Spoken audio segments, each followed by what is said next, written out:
Scott Horrison. Oh, there he is. He keeps coming in and going out. Good morning, Scott. Good morning to everybody, actually, now that I've got everything organized at this side of the table. Morning.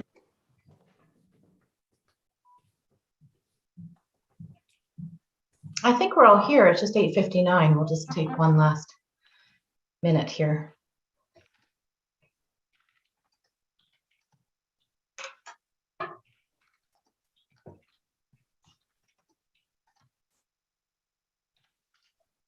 Won't it be nice when we can do this live?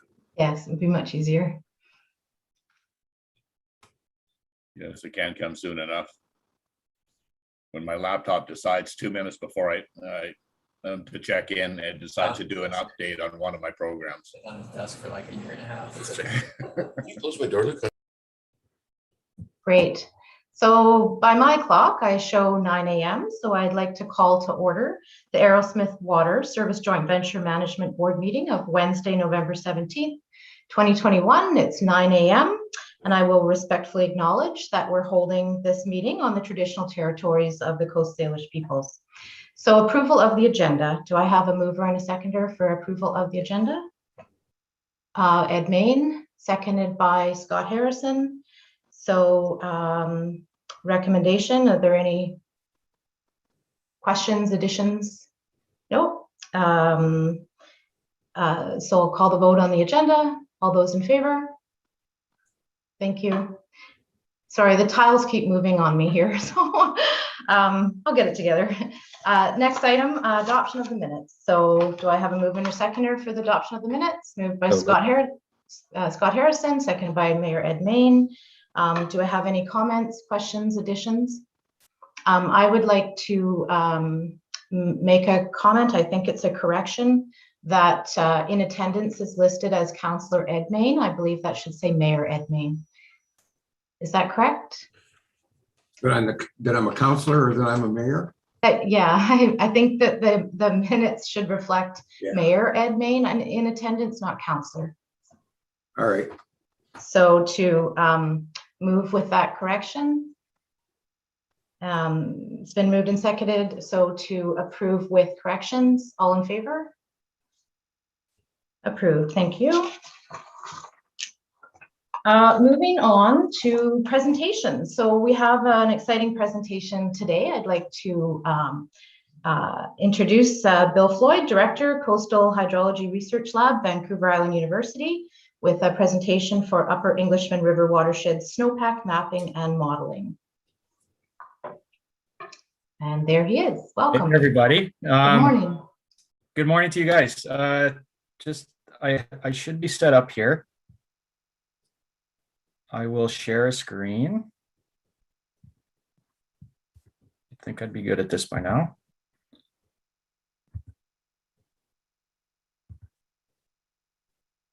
Okay, everybody can see that? Yes. Awesome. So I've only got about 10 minutes and I probably have too much data and stuff here, so I'll get through it as quick as I can. I'm actually trying to get in a helicopter here so we can get up to Mount Arrowsmith, so I need to be a little bit quick as well. So today I'm going to be discussing or providing you some information about a project we've been doing the last couple of years, and we've been using plane-based LiDAR to measure snow across the coast area, and specifically within the Upper Englishman River watershed. Acknowledge all my co-authors. This is part of a project that's called the Cryosphere Node. So it's based out of UNBC, and it's a co-funded project by the Hakai Institute, the province of BC, VIU, and UNBC. And we're really trying to understand how snow and ice contribute to freshwater flux to the ocean. It's a 5-year project. One of the main components of this work is trying to figure out if we can measure snow and ice better. I was going to spend a bit of time today talking about the importance of snow and ice, but I think everybody here knows that we rely on a snowpack for part of our water supply. So I will leave it at that in terms of its importance and get into sort of some of the ways that we currently measure snow in British Columbia. So the standard technology, which we've had since the early to mid 1900s, is using something called a snow survey, or a federal snow sampler. And it's basically, you go out manually, you set up a site, you take these tubes like these two folks are doing, you screw them together, you shove them into the ground or into the snow until you hit the ground, you pull them up, you get a depth, you get a mass, and from that you can calculate how much water is stored in the snowpack. So that's something we call snow water equivalent. You can imagine it's fairly time consuming. You can only do it over a certain area. We have records, like I said, going back to the early 1900s at some areas. So we've been able to track snow really well through time at some spots. There's a couple in the Mount Arrowsmith sort of area. There's one on Coakley that's been collecting data since about the 70s. So that's allowed us to sort of look at snowpack through time. But you can imagine that taking a measurement from one point that maybe describes 100 square meters of forest or mountainside is really hard to say, well, what's happening there? Does that represent what's happening across the entire watershed? We also have weather stations. So I have a network up at the university that's sort of co-funded by many different partners. And these are high elevation stations, and you can go and we collect data there hourly. So we collect all weather parameters, rainfall, total precipitation, snow depth, the energy components that come into melt snow. We have those, but again, it's only one location spread over a fairly large area. The province of BC, the Climate Ministry of Environment, also has a network, and we work together to try to fill in gaps. You can see these data. Some of you probably do. You go to this website and you can look on Mount Arrowsmith right now, and it will tell you how much snow there is and how much it's rained the last week. And it's rained quite a bit. So that's old technology. And long-term records that describe one location fairly well, but difficult to take those data and say what's happening everywhere. What's really cool is the ability for us now to measure things remotely through remote sensing. So we can use satellites, we can use drones, we can also use airplanes. And I think most people are familiar with what LiDAR is. Basically, it's a laser mounted unit, or a unit that's mounted onto an airplane. It shoots lasers at the ground, they bounce back off, and from that you can get an elevation. And we can get an elevation, we can get between 10 to 20 elevations per square meter from one basically swath of the laser from an airplane. So highly, highly detailed information. You can pick up a car, you could pick up a tree that's laying on the ground, you can pick up the forest. So an incredible amount of detail. And we've used that extensively the last 20 years to map the landscape. Really, really excellent data. More recently, and this work was sort of spearheaded by folks in California, we've used the same technology to measure snow. So what we do is we go out, we have a bare earth when there's no snow on the ground. We go out and we measure when there's snow on the ground. We line the models up, and then we subtract them from each other, and then we can get a map of snow depth. So you can imagine in the past, we've been able to take maybe 10 snow measurements over an area. Now we can literally take millions, and we can take them everywhere. And this is the technology that we have as part of this Cryosphere Node that we're using across the province. So in 2020 and 2021, we initiated this project. We're focusing on 4 watersheds. One is the Sitka on the North Island. So this is a research watershed for the Ministry of Forests. The Cruikshank watershed is one of our main areas. It represents basically all the watershed types on Vancouver Island. We have glaciers to rain-driven hydrology there. The Englishman River, we're doing the Upper Englishman in partnership with the RDN. And then we're working with Metro Vancouver as well and doing surveys in the Upper Seymour. So we've done, over the last 2 years, we've done 10 surveys, 5 per year. Each survey is about 600 or 525 square kilometers, takes 1 to 2 days with the plane. We target to get 2 to 8 sort of snow depth measurements from the LiDAR per square meter. And as I said before, we build this snow DEM, we subtract it from the bare earth, and we get depths. So we were able to do this through COVID. We started before everything shut down in March, and the surveys were able to occur through last spring and this spring as well, or the spring before. So one of the things we need to do is we go out and we do field validations to make sure. I'm going to start a video here. There we go. To make sure that the data that's collected by the airplane is correct. So we send teams out using these old school methods, and we set up a plot, and we measure depth and we measure density, which gives us that snow water equivalent, the amount of snow in the snowpack. We do that over X number of plots. We can only do so many. It takes between like a half hour and 2+ hours to do one of these plots, but these become the data that we use to make sure the data from the airplane is correct. In 2020, we were only able to get one full campaign done, and then we readjusted and did sort of sites that were closer to transportation, so we didn't have to stay overnight and hang out with people. 2021, we went back to a full field campaign, got 5 in. We had folks up on Mount Arrowsmith for a combined of about 20 days over the winter, taking these surveys while the plane was flying in the air. So really quickly, not to get into too many details, but these are data from our plots. The orange represents the LiDAR data, and the purple represents our manual data. And these lines represent the means. So you can see we're quite close. Some of them were bang on. Other ones, there's a bit of an offset. We tend to see a little bit, this is a forested plot. We tend to see differences more in the forests between what we measure and what the LiDAR provides, because the trees intercept those LiDAR signals, and sometimes we have a hard time defining what is ground. So this data allows us to basically correct data in environments that might be wrong. This graph here really quickly shows forests again. Lots of detail here, but when we have regenerating forests, we get a negative bias in our snow depth measurements. So that means we're under predicting, but because we have these data, we can take this and we can actually correct that snow depth, so it gives us a better answer. The other thing we measure is snow and density. So we can measure depth everywhere. That's relatively easy to do now with this LiDAR, but we still can't measure the density because you need to be able to weigh that snow. So these are some of the data that we have where we're actually weighing the snow, and this is depth on the bottom, and this is density or snow water equivalent on the side. And from this, we could see a fairly strong relationship between snow depth and snow water equivalent. So we could take those depth measurements across the watershed and get a density. And the strength of that relationship improves as we go through the melt season. And that has a lot to do with the snow sort of early on, it's cold and there's lots of variation within that snowpack, but as it warms up, the snowpack basically becomes much more similar, and then we can model outputs much better. So this data is critical, and this is the data we can't get with LiDAR.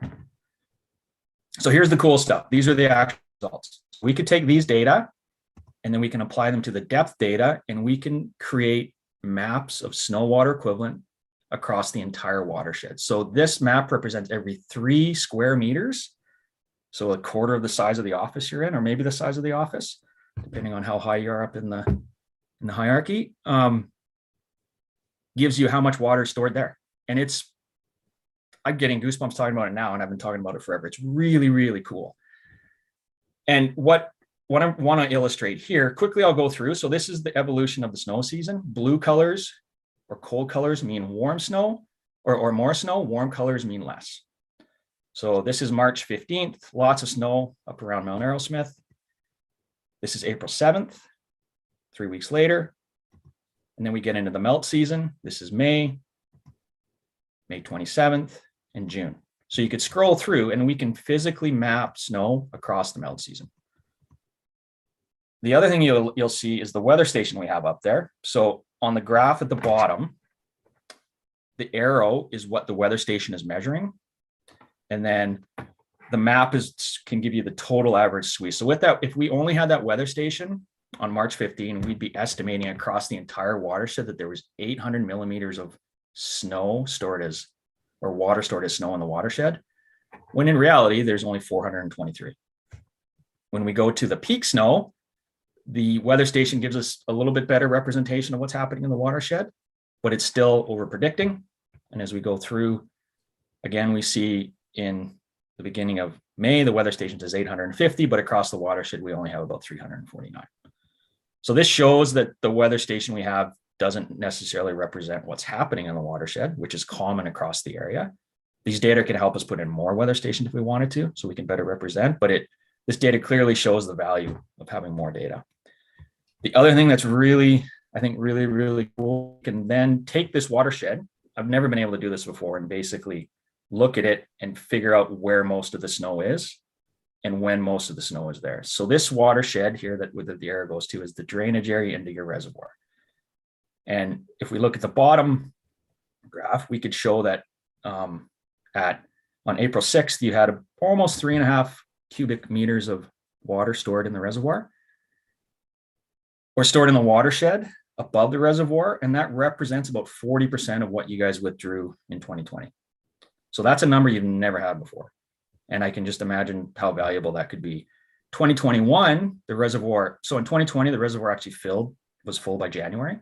In 2021, it didn't fill until the end of the melt season. So we haven't worked that data up, but in 2021, that snowpack was obviously really quite important. And then we can also point out in the watershed where most of the snow is. And this graph on the bottom is elevation bands. And this is the amount of storage. And we can see in the Arrowsmith watershed that most of the snow lies between about 1,000 and 1,300 to 1,400 meters, even though the elevation goes up to 16. So this area is where snow is most accumulated.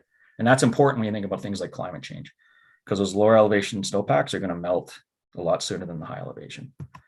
We can also really quickly look at Fishtail Creek, which is right beside it. And it's a bigger watershed. That's actually where Mount Arrowsmith is, the peak of it is located. You see that it holds almost 700 or 7 million cubic meters of stored as snow, almost twice as much, yet it only represents about 1.5 times the size of Arrowsmith. So that's to do with the fact that it's a lot higher in elevation. It also shows that it's also a very important component to providing water to the river itself.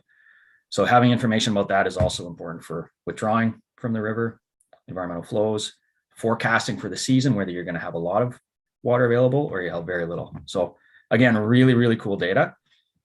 Snow is stored higher. You know, the bulk of the snow starts similar to Arrowsmith Lake, but because you have higher elevation, you have more of it snowed up high, or more of it stored up high. But again, even the highest, because those high elevations are basically cliffs, snow isn't really stored on those. So it's not so much a source of sustainable water supply. So 2022 plans, in March, we've got one more season of this. This will probably, in terms of the research project, be our last season doing these surveys, and then we're going to write up the papers and start working on some tools. We've got a couple postdocs coming in, one from Sweden and another from Scotland, who are going to start working up these data.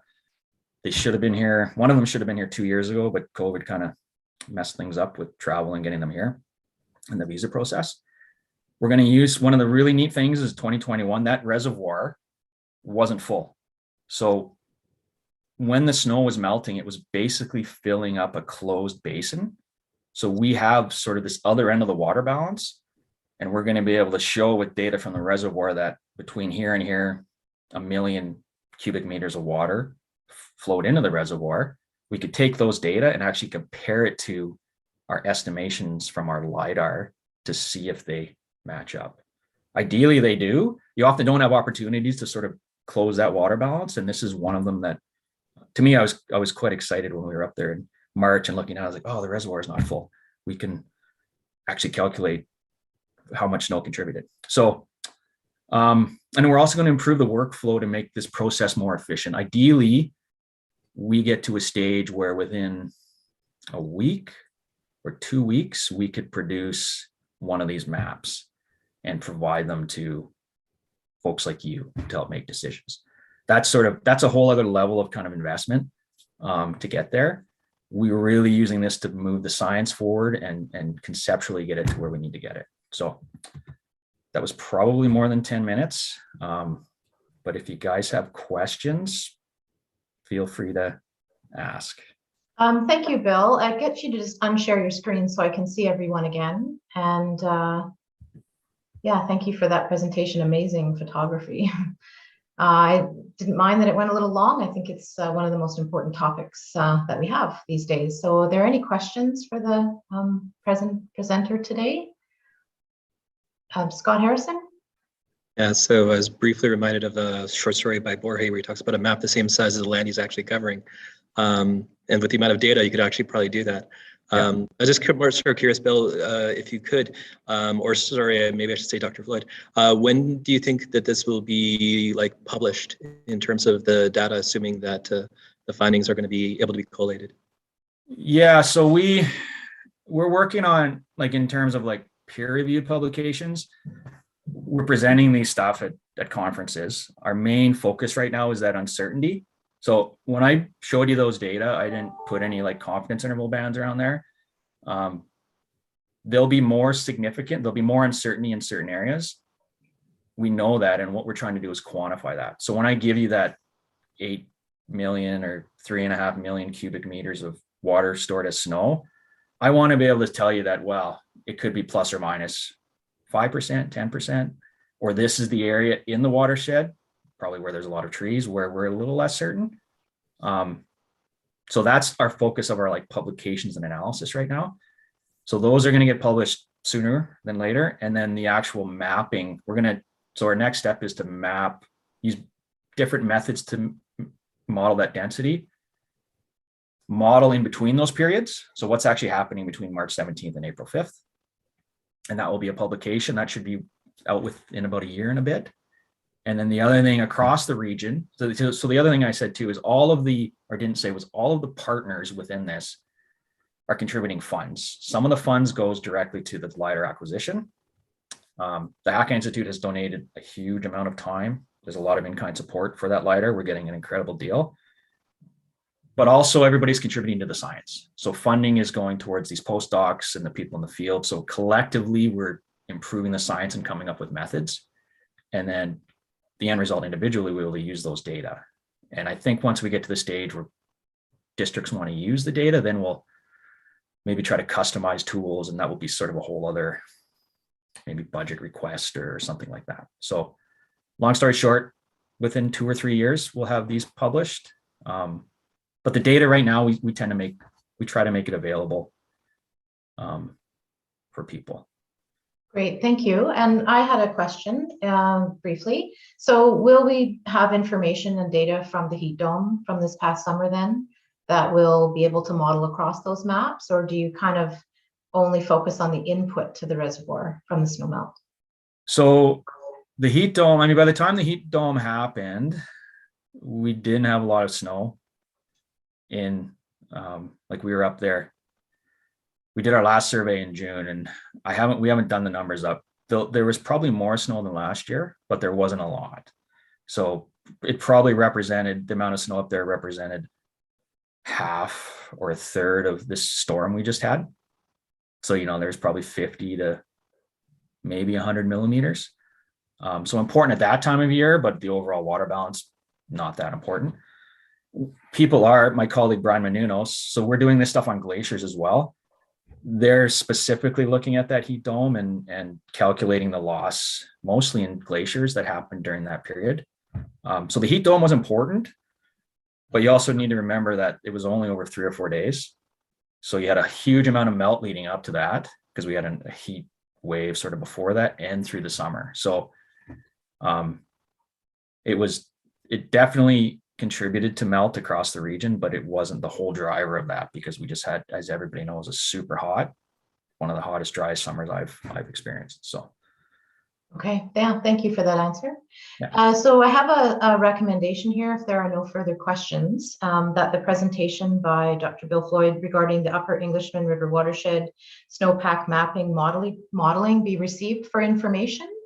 Can I have moved by Mayor Mayne, seconded by Scott Horrison.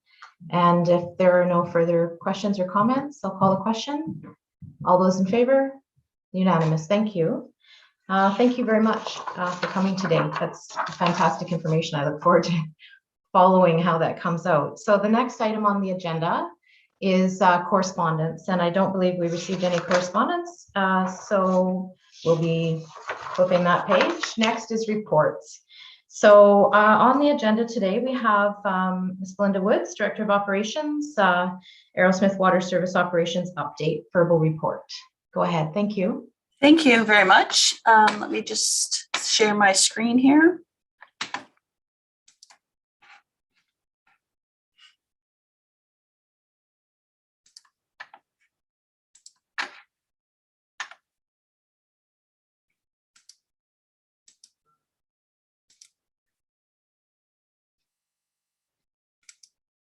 Okay, can everybody see my presentation?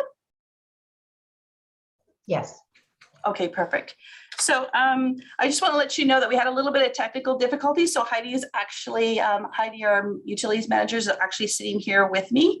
So you won't see her on the screen anymore, but she is here to answer any questions that we might have as well. So today I just want to talk about our operations update for our Arrowsmith water service. And we're going to be looking at our snow pillow, our dam, and our river intake. So here's just a brief outline of where things are. Our new hydrometric monitoring station is right here. We have our river intake at our works yard, and then we have our dam area as well as our snow station. So as Dr. Floyd mentioned earlier, data is our friend, and it's critically important that we watch this data continuously throughout the year. Your staff who is working on this it's a constant thing that we update and that we look at and monitor throughout the entire season. And if you see here from this graph, our snow pillow, we're about a month ahead of schedule. Our usual typical averages are in this area here, and you can see that we're a little bit ahead of schedule with all the storm activity that we've had recently. Now, this is a map that you've seen, or a diagram that you've seen quite often. One of the things that we've added this year is rainfall. So rainfall is coming, you can see it at the top of our screen here. And some of the things that we want to mention is that our recent rainfall, we went from 200 cubic meters to 425, or a level of 2.5 meters to 4.2 meters in a matter of days. So that's a significant amount of rainfall. Our dam is about 85% full, and it's filling faster than it has in previous years. Now, when we say it's 85% full, and then when we look at the numbers, it's only about 4 or so meters left to go. But because it's a cone shape, those last 4 meters actually take up quite a bit of that water. So if you look here, even though we had extremely dry weather, as you can see by the rainfall here, we were able to stay within our sort of average range of water levels. These are things that are important for the ministry and our DFO requirements. And this is due to your operators being extremely knowledgeable and monitoring this water every single day to make sure that we are meeting those levels and releasing water as we need to throughout the dam, as well watching our reserves. Fortunately, we had, as you can see in September, we had early rains, because at this point we were starting to reach our lower levels of our reservoir. And then since then, we've had nothing but rain, it seems like. And so our levels have gone up considerably.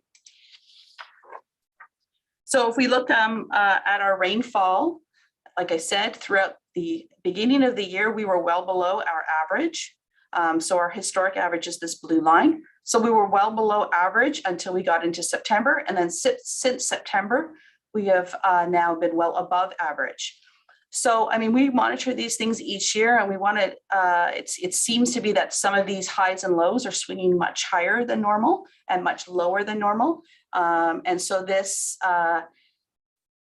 causes us to reflect more on our experience, and it causes some challenges for us to predict and to try and forecast. And so what we do is we spend a lot more time looking at our data that we have currently to try and monitor, to make sure that we are meeting all those requirements, as well as making sure that we're not releasing too much water. So our new hydrometric monitoring station, we'll talk about this a little bit further on in the presentation. This was replaced. Last year we had some vandalism, and this is tells us every 5 minutes where our water levels are at. And this is another tool that we use to continually make sure that we're meeting those requirements. Throughout the year, we have different level requirements for DFO and for the ministry to ensure that there is enough water to protect our fish habitat, as well as there's enough water for the plant to run. So some of the projects that we worked on in 2021 was our hydrometric monitoring station, our dam safety review. As you know, our joint ventures agreement report, we're working on that. I hope everybody's been enjoying our new monthly reports. That gives a little bit of a snapshot of the things that we have going on here. We do our routine generator service, and we had battery replacement for our SCADA system. Now, these are things that are above and beyond all of our normal regular work that we do. Just a couple of things that we thought we would highlight. So last year in our budget, we had, or this year in our budget, we had $15,000 as part of our share to replace the hydrometric monitoring station.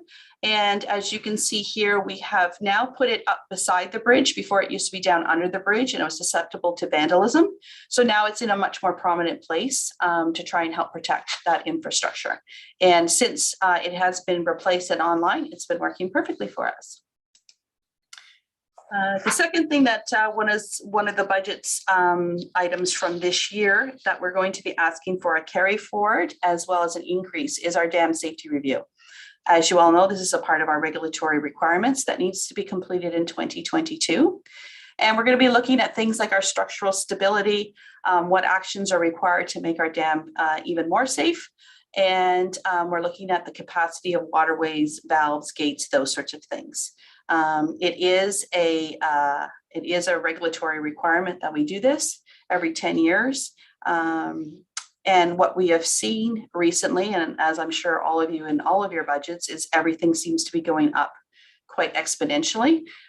So we are going to be asking for an increase in budget to make sure we have enough funds to complete this thorough review. Once we get that review, there may be direction for us to possibly have upgrades or repairs or replacement, but we don't know at this time what any of those may be. So some of our 2022 projects that we want to share with you today, one of them is our Instrumentation and Security upgrade. And we'll be asking for $40,000 in our 2022 budget to upgrade our security camera system. We are using old technology from 1995. We have much better technology, and with the help from our IT folks here in Parksville, they've helped us come up with a good system that would be more fitting for this remote location. I'm not sure how many folks have gotten up to the dam. I've been here a year now, as of yesterday, and I did make it up to the dam, and it's quite a trek up there. So it isn't something that we can easily access. The other thing that we're going to be working on is upgrading to a solar charging station. This will help us have some redundancy with our generator, as well as moving to more greener initiatives. Our piezometer readout unit, it's just at its end of life. It helps us determine the water level that is seeping through the dam. So it's a critical piece of infrastructure that we need to make sure it is up to date and working properly. So these sorts of things, once again, they meet our safety and regulatory requirements. We are not asking for lots of fancy razzle-dazzle things this year. We are just looking to continue on ensuring that we have a safe system. We have some future projects coming up that we just wanted to outline because you'll be seeing these in our budget in 2024 and 2026. Battery replacement, generator replacement, and also I just want to reiterate again that we might have some dam safety upgrades that come out of our safety review this year that we might need to include in that. And that's all that we have going on at the AWS at the moment. Thank you. Thank you. And if I could get you, there we go. Fantastic. Are there any questions for Ms. Woods? No. So there's a recommendation that the presentation from Ms. Woods regarding the Arrowsmith Water Service Operations Update be received for information. Do I have a mover? Moved by Scott Horrison and seconded by Mayor Mayne. And all those in favor? Unanimous, thank you. So moving on the agenda to the next presentation we have from Jay Holmes, the Acting Director of Finance regarding the Arrowsmith Water Service 2022-2026 Financial Plan Report. Thank you. Good morning. Thank you. I'm just going to share my screen here with you all.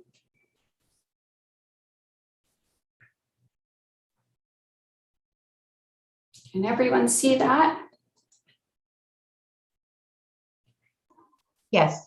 Okay, great. So just following Belinda's presentation, I'm going to outline what some of those activities look like in the financial plan, looking forward now at the 2022 to 2026 draft plan.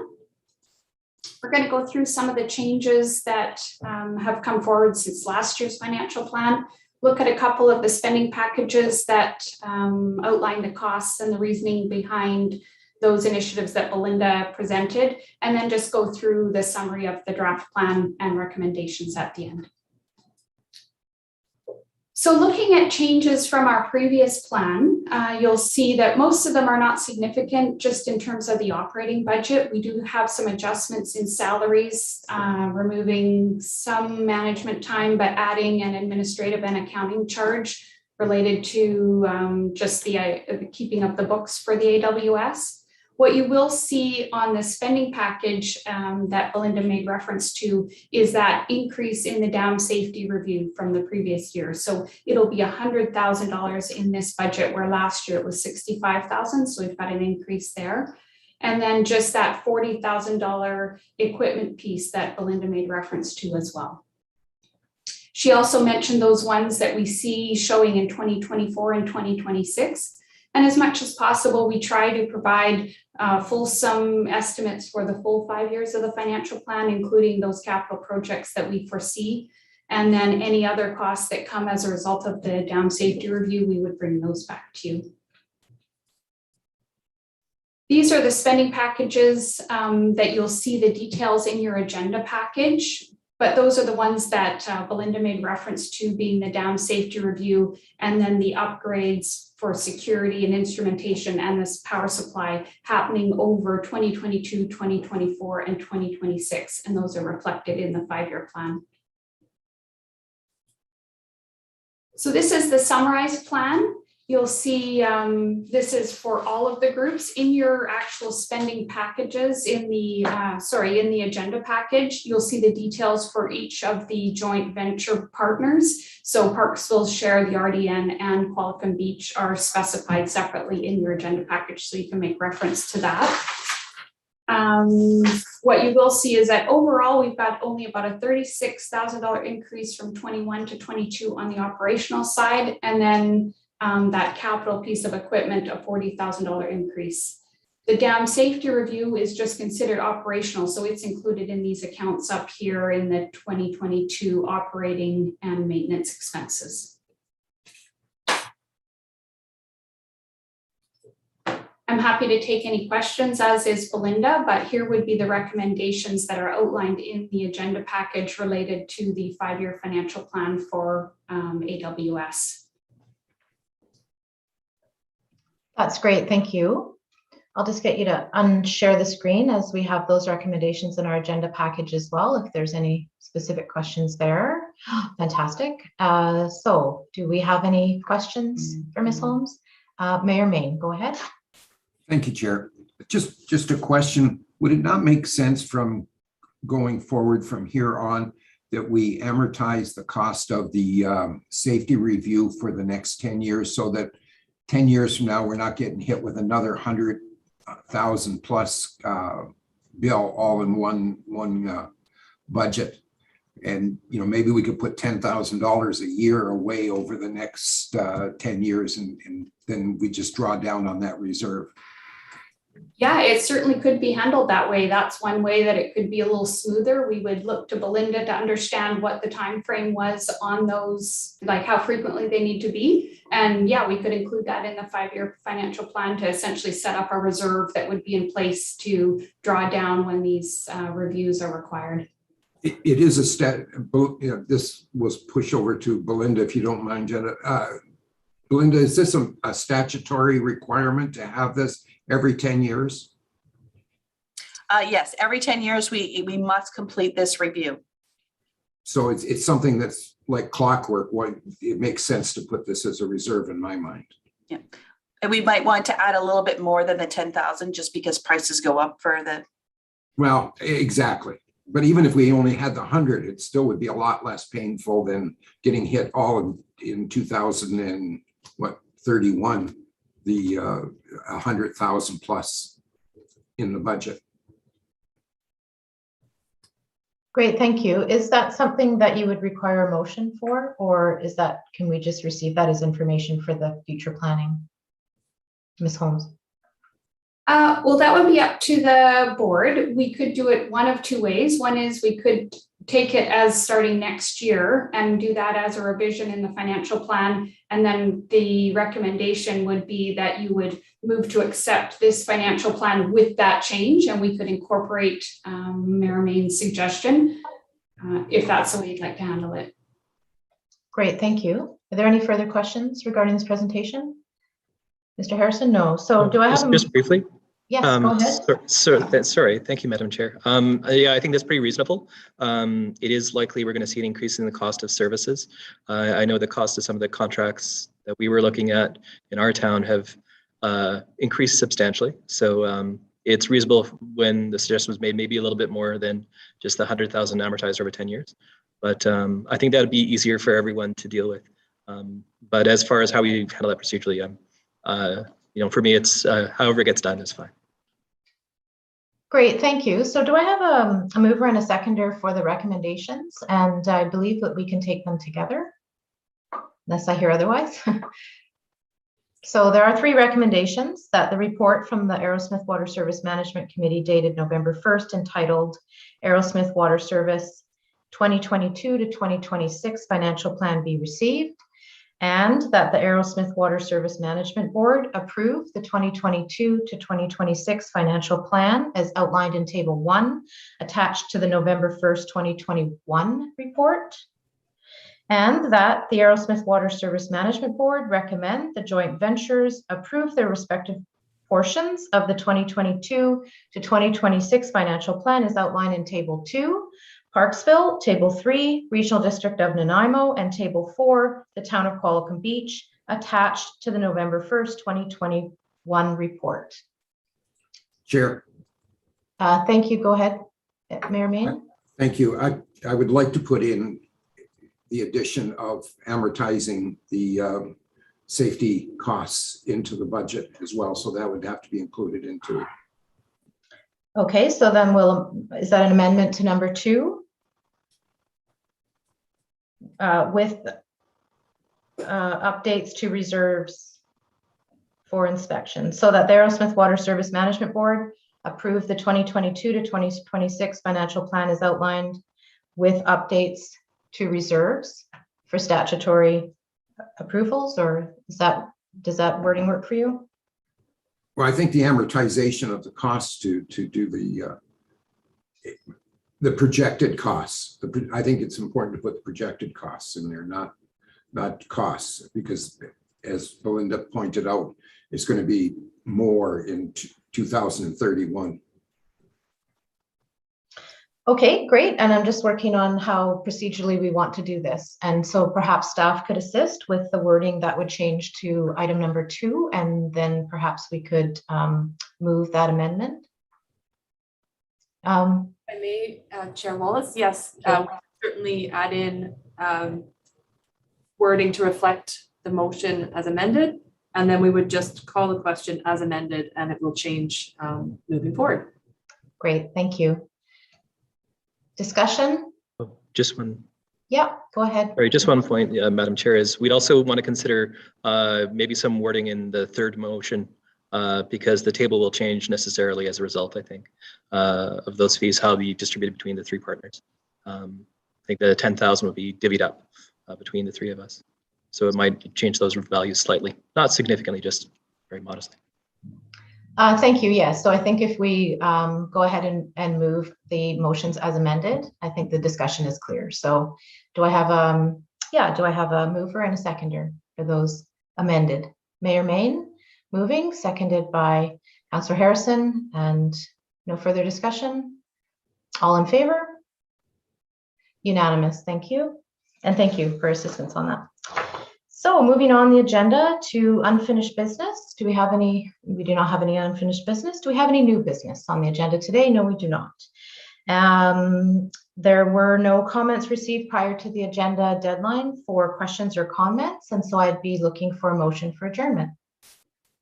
Moved by Mayor Mayne, seconded by Councillor Horrison. All in favor?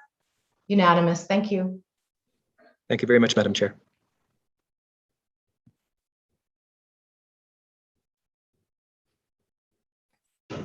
And just for clarification, we'll just remain on the same, is that correct? Same Zoom link? Yes, that's correct. Thank you. Thank you very much, Director Wallace, for that. I'll pick up on the next one now for the Englishman River, the ERWS, if I may, if all things are concluded prior to that. So I would like to welcome everybody to the Englishman River Water Service Joint Venture Management Board meeting of Wednesday, November 17th. The board recognizes people of the Coast Salish Nations and their traditional territory upon which we gather with gratitude. First up in business here, we'd like to call to order the meeting and get approval of the agenda. Do I have a mover and seconder for the recommendation as presented? That's moved by Mayor Ed Mayne and seconded by Director Rogers. Thank you for that. All those in favor? All those opposed? That is carried. Thank you. Next up, we have the adoption of the minutes for the minutes of the Englishman River Water Service Management Board meeting held June 1st, 2021. Do I have a mover and seconder for the recommendation of adoption? I have Director Bob Rogers and I have seconded by Director Wallace. Thank you for that. Any questions for the minutes or amendments to it? All those in favor? Sorry, Chair O'Brien. Sorry. If I could speak to that briefly? Yes, yeah, absolutely. Right, I would just like to indicate that Councillor Ed Mayne is listed in these minutes as well, and I believe that should be updated to Mayor Mayne. Thank you. Thank you for that correction. I heard the previous comments. That was important that we correct those. Thank you. We'll have staff correct those to Mayor Mayne from Councillor Mayne. Thank you for that. All those in favor of the recommendations as presented? Opposed? That is carried. Thank you. So in correspondence, we have one item of correspondence on the agenda this morning. We have the letter from Jay Danberg, Senior Project Biologist, BC Conservation Foundation. Project support for Englishman River Claybank Assessment and Remediation Project, I believe is all included in your agenda. Do I have a mover and a seconder on the recommendation that the correspondence dated October 22nd, 2021 from the BC Conservation Foundation regarding project support for the Englishman River Claybank Assessment and Remediation project be received? Do I have a mover and a seconder for that recommendation? Thank you, Mayor Mayne moved, and thank you, Director Wallace, for seconding. Are there any questions for staff or any discussion regarding this correspondence? Yes, Director Wallace. Thank you, Chair. So I have a question whether we have provided a letter of endorsement for this project. I did speak with the biologist in preparation for this meeting, and this meeting came after the November 4th submission deadline for their application for funding for this project. So I'm asking a question through the chair to staff if we were able to provide a letter of endorsement or if that's something we could consider at this meeting. Thank you. Thank you. And Chair recognizes Ms. Woods, perhaps to help with that question. Thank you. Yes, thank you through Councillor O'Brien. I just wanted to let you know that we did not give a formal letter. We did offer our excitement and our interest, and that we would be bringing it forth to this meeting for you to provide us with direction on this. Thank you. Thank you for that. Are there any further questions regarding this correspondence at this time? All those in favor of the recommendation as presented? Opposed? That carries. Thank you. Now we have 4 reports on the agenda here. We have a report by Ms. Woods. If you could please provide your ERWS operations update at this time, Ms. Woods. If I may, Chair O'Brien, sorry to interrupt. Absolutely. There were 3 items that were asked for in the letter. And so before we move to the next item, If the board is agreeable with the other items, we would ask for a recommendation to proceed with those 2 other items. Essentially, it's just information sharing, which we would normally do, but I think in this case, helpful to have the board's formal endorsement and support of those items. And so the other one was essentially just listing benefits and working together. So if I may ask the chair to consider, just I guess a general recommendation from the board to vote on, that we would follow the intent of items 2 and 3 as well. Thank you, Ms. Kaler, for that suggestion anyways. So what I would say at this particular time, if I could get a mover and a seconder to take the correspondence item and do a note of endorsement for that, for the one last item, and also for sharing as well, permission to share, it would be appreciated at this time so we could finalize the final. I see I moved by Director Rogers and seconded by Director Wallace. Thank you very much for that. All those in favor? That's carried unanimous. Thank you very much for that. That should tidy up the last of that correspondence. So sorry, Ms. Woods, we're going to get back to you now for your ERWS operations update, if we could. Thank you. Thank you, Councillor O'Brien. Just going to share my screen.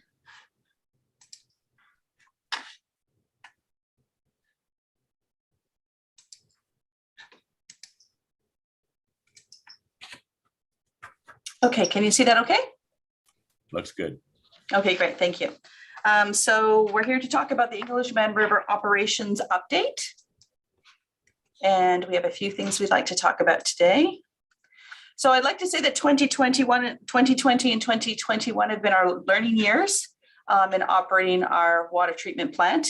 It has been my first full year here, and we've had a lot of great successes, and we have some challenges that we'd like to share with you today. So this year we had, among all of the work that we do, we've had a few other pieces that we wanted to highlight for you. So we had a business case that we put forward last year for our budget this year to hire some specified staff who have some very particular skills. And one of those things that we got this year was a process engineer, and he happened to also be a SCADA consultant. So SCADA is an extremely important program that we use here to monitor all of our water treatment plant as well as our distribution systems. And he has been critical in helping us overcome some of our challenges and create efficiencies and improvements to our plant. Just like with the AWS, I hope folks are enjoying our monthly reports. And we are working this week and next week and the week after on a monitored test period.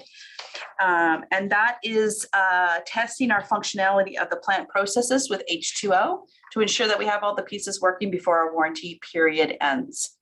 We're also continuously always working on our operations, and we're developing our maintenance strategies. The maintenance strategies will also help us with our asset management going forward. Another big thing this year is securing vendors for servicing our equipment, as well as our chemicals and all the other pieces of the plant, and working to optimize our systems. So we've had some challenges this year, but we like to focus on the solutions. And I like to share with you some of the challenges that we've had and that your exceptional staff has overcome this year. So our raw water intake structure, especially in the last few days, we have extreme fluctuations in the river. And those high turbidity events can be for moments in time, or they can be for days and times. We tend to end up having some buildup accumulate in front of our intake, and we need to make sure we have the ability to clean out these silts and buildups so that we can ensure that the water can continue to flow in there. This is something that we're continuing to work on. Some of the strategies we've taken on this year is to be proactive cleaning and screen maintenance, trying to do it at a higher level and more frequently. And one of the things we've also been doing is shifting our starts and stops at the plant to time it better with these influxes of heavy rainfall events. We're still working on trying to completely optimize this challenge that we have, but we've made some great strides, and we've had no damage to the plant for any of the storm events. We've also been able to manage all of the clay bank events without any issues within the plant. Second, we have our raw water strainers. Now we use a system of coagulants, and coagulants, in my layman's terms, it's what grabs onto the silts and makes them a little bit bigger and drops them so that they don't come into our system.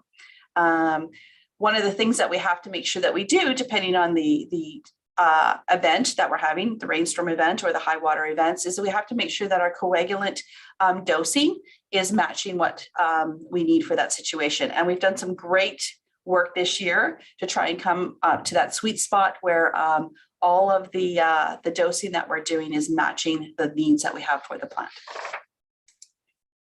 Other areas that we're seeking efficient operations is with our UVT analyzer. We've had lots of work done this year with our UVT analyzer, and we're looking at potentially relocating it for a continual sample water system.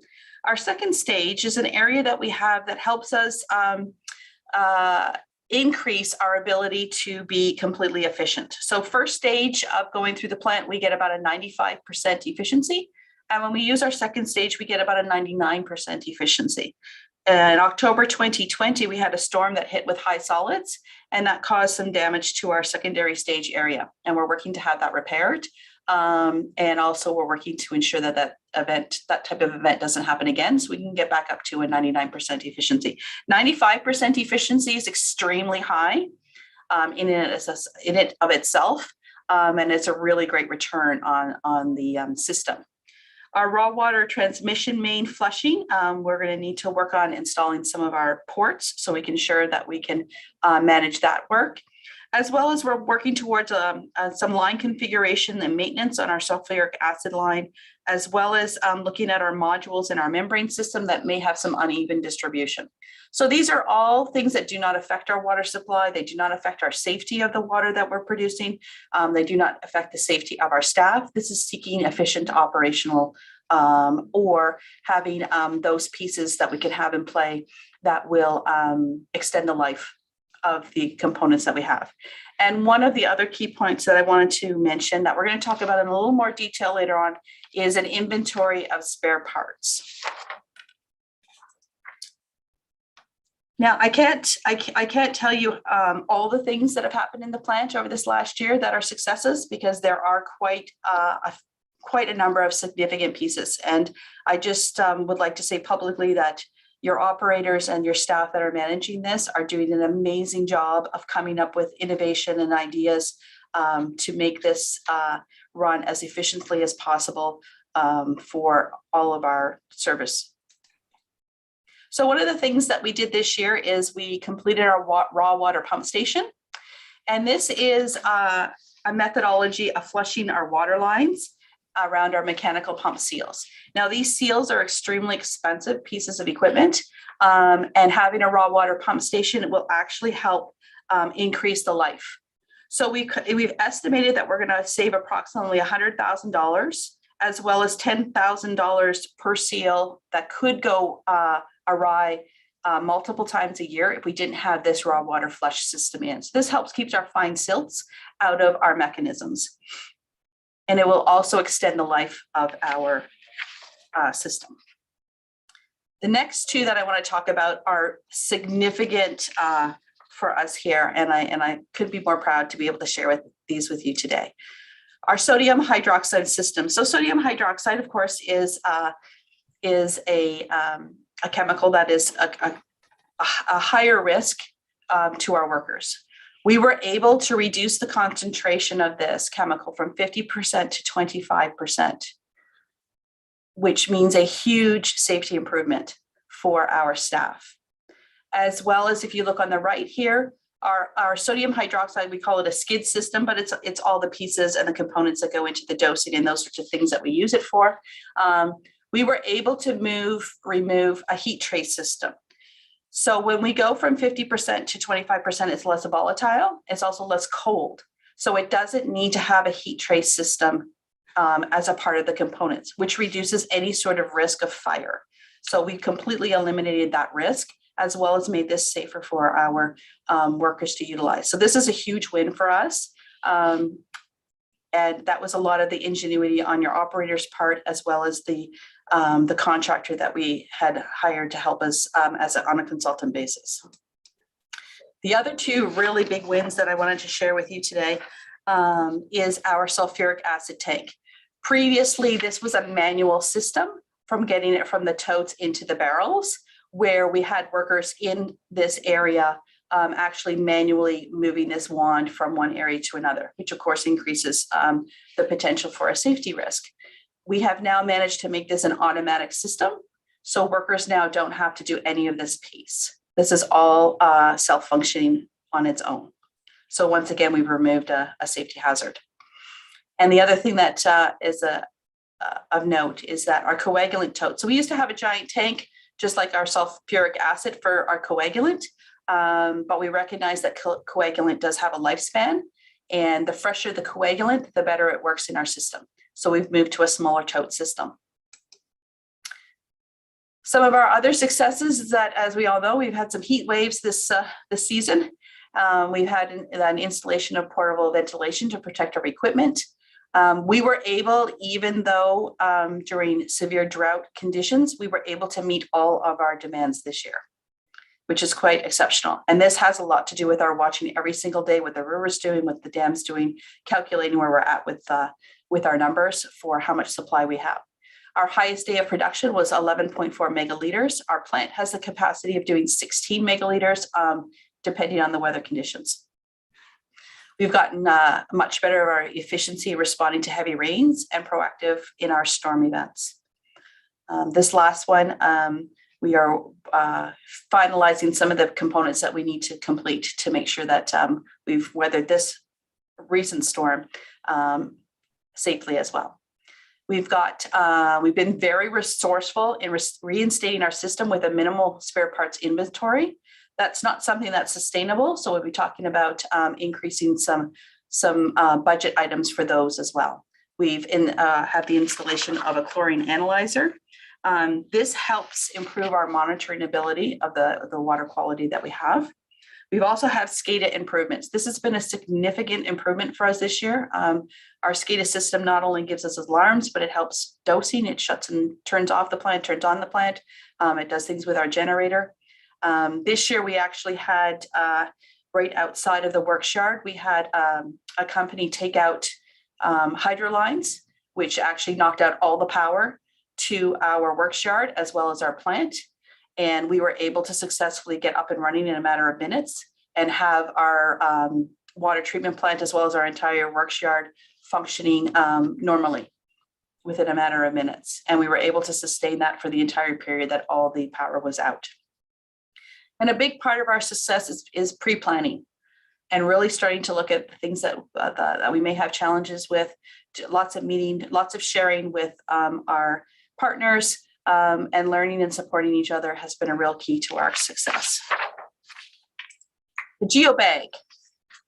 So if anybody comes down to the works yard, this is what you're going to be seeing. We've got construction has started taking place. We are expecting that all of our exterior, including asphalt, hoping with the weather holds out for us a little bit longer, will be completed in December. And then we'll work on the interior once that is completed, because that has the most finite timeline for us to be able to complete. We didn't replace a geobag this year, so you'll see that when Jetta does her presentation. So the monies that we had set aside for a potential geobag replacement is not going to be needed for this year. And we're looking at programming and commissioning end of December, beginning of January. And we had testing completed, and none of our wastewaters of any of the testing showed any contamination. So that's good for us. So 2022, 2023, we're going to talk about the years of resiliency. So the spending packages and the budget requests that we have for the coming years are really going to be focused on us ensuring that we have resiliency with our water supply as well as our water systems. And we have 9 different spending packages that I'm going to go into a little more detail, as well as one carryover of our fish monitoring and our joint ventures approval. We're going to be asking you for that agreement renewal coming up at our next meeting. So a few of the, all of the spending packages that we have, I'm just going to go briefly touch on them. You have the full information in your report package on each one. So the first one is professional technical consulting services. So one of the key areas that we had successes in is having a dedicated short-term hiring of specialized expertise to help us when we need to identify a certain system or a certain piece to optimize. And we would like to ask for a $50,000 to continue the ability on an as-is, when-needed basis to be able to call upon somebody who has a particular expertise to help us improve the workings in the plant. As I mentioned earlier, SCADA is a critical component of all of our water distribution as well as our plant system. Without this, we could not run. So this request is to ensure that we have resources available to monitor and maintain the control system for us. This would be a $50,000 over the next 2 years as we're getting our contractor up to speed. They will be spending more time learning about all the different components, and then $30,000 a year after. This will be a more of a maintenance type item that is necessary for functioning of the plant. Critical spare parts. So this is one of the higher requests that we have for dollar value. We're looking for $105,000 in the next coming year, and then $30,000 after that for replacement. Critical spare parts are an integral piece of making sure that we stay up and running. If we are waiting for parts, we could leave ourselves with that potential risk of not having the plant operating for certain periods of time. So we've gone through our regular requirements, our operating strategy, our inventory and shelf life and lead times of those things that we know that we need ahead of time. And we've developed a critical spare parts list based on those factors. Also, I mean, as we know, the world that we live in right now, it's challenging to get certain things expedited.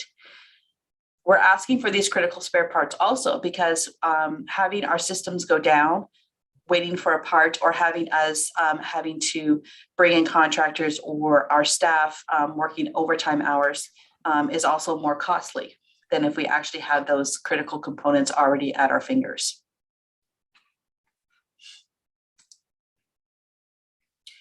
Another a larger spending package is for our railroad crossing and our statutory right-of-way. Now in 2016, the Island Corridor Foundation was approached, and in consultation, they had agreed in principle to allow us to have our infrastructure in their right-of-way. And since then, we now need to make sure that that agreement is formalized, as well as we need to develop a permanent crossing at the works yard. Right now, we only have a temporary crossing.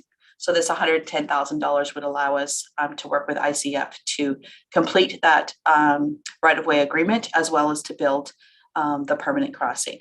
I'd like to say that your staff has worked really hard on building a good relationship with the Island Corridor Foundation and working towards having a mutually beneficial agreement on this. Preventative maintenance program. So we're asking for 100,000 this year, 100,000 next year, and 50,000 the year after. It is to focus on our mechanical, HVAC, electrical process instrumentation, and our control for our raw water pump station, as well as the water treatment plant. And this is to ensure that we have our planned maintenance activities to reduce emergency repairs, reduce service interruptions, and increase the safety and the life of the equipment. This will also help lead into our asset management plan, which will help us, as Mayor Mayne talked about previously, ensuring that we start saving monies for those things that we know are going to have an end of life at a certain particular time. So this is all part and parcel in that. It will help decrease equipment downtime, emergency repairs. It'll help us be more efficient and reduce costs, as well as staff conditions. Currently, our intake structure has a small safety fencing around the access point. It's not enough to discourage people from entering this area. So what we would like to do is expand that area to ensure that the fencing covers more significant piece of the area around the intake structure so that we don't have people or animals entering in that area. It'll help also define what public use spaces and private spaces are for the citizens who use that walking trail. So I talked about this is going to be our resiliency years, and a piece of that is going to be our water supply resiliency plan, and we're asking approval for $75,000 for this one. It's critical for us to provide plans when things don't go well, and we need to have contingencies for unexpected or emergencies. We're looking at hotter temperatures, longer periods of rain, higher rains, the ability to be self-sufficient if we can't get help into us. I mean, this last week, if anything, has showed that we definitely need to make sure that we have all different possible water source opportunities. So we want to look at a study to see what possible water sources and resources that can be accessible during an emergency, and as well as establishing those permits in advance. We don't want to have to be working on water permits when things are not going well. We want to make sure we have those contingency in place.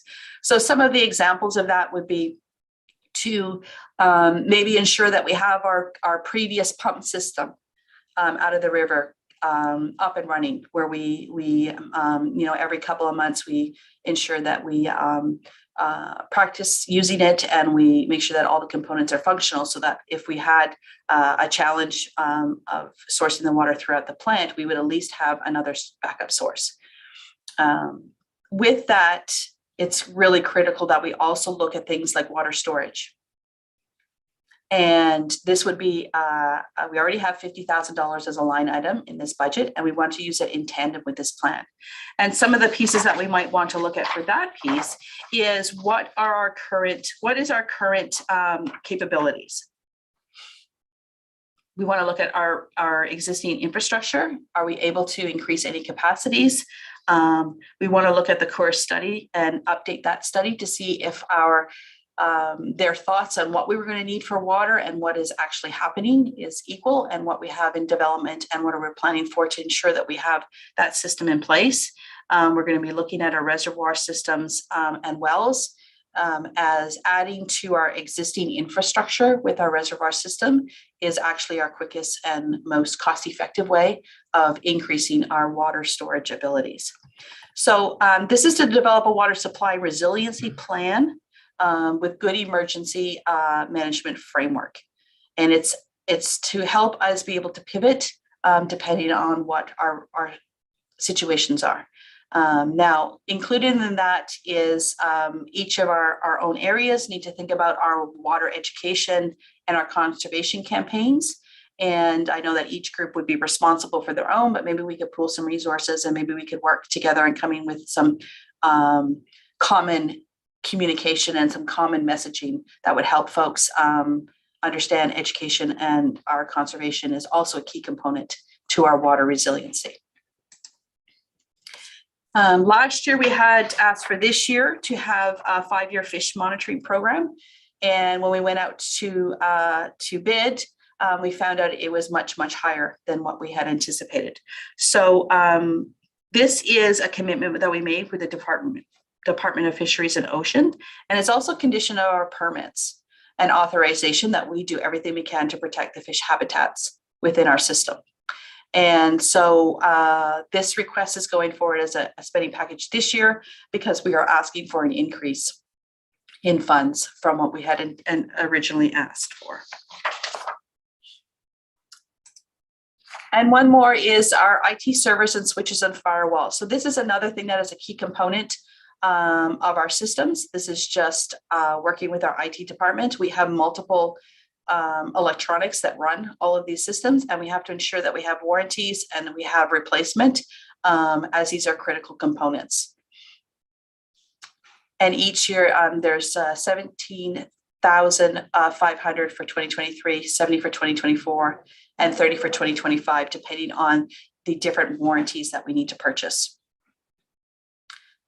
And then last but not least, we're still always looking for our water treatment process efficiency reviews. And we've started working on those this year, as I talked with previously with our monitoring test period, as well as everything that we seem to be doing is trying to do everything to ensure that we are efficient, we are resilient, and we are safe.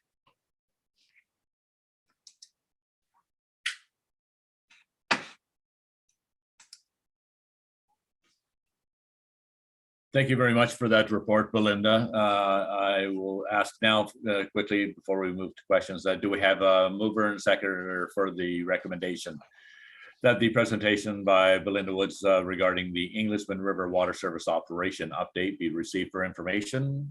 A mover and seconder. Moved by Director Rogers and seconded by Mayor Mayne. Thank you very much.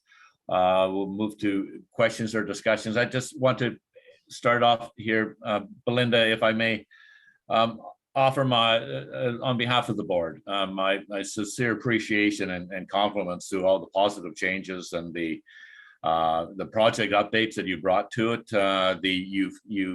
You came into this project with a plan just barely up and running. You hit the ground running. Not only did you hit the ground running, you've come up to speed, and actually you're passing everyone else that was previously in your lane. So I have to compliment you on the project update reports.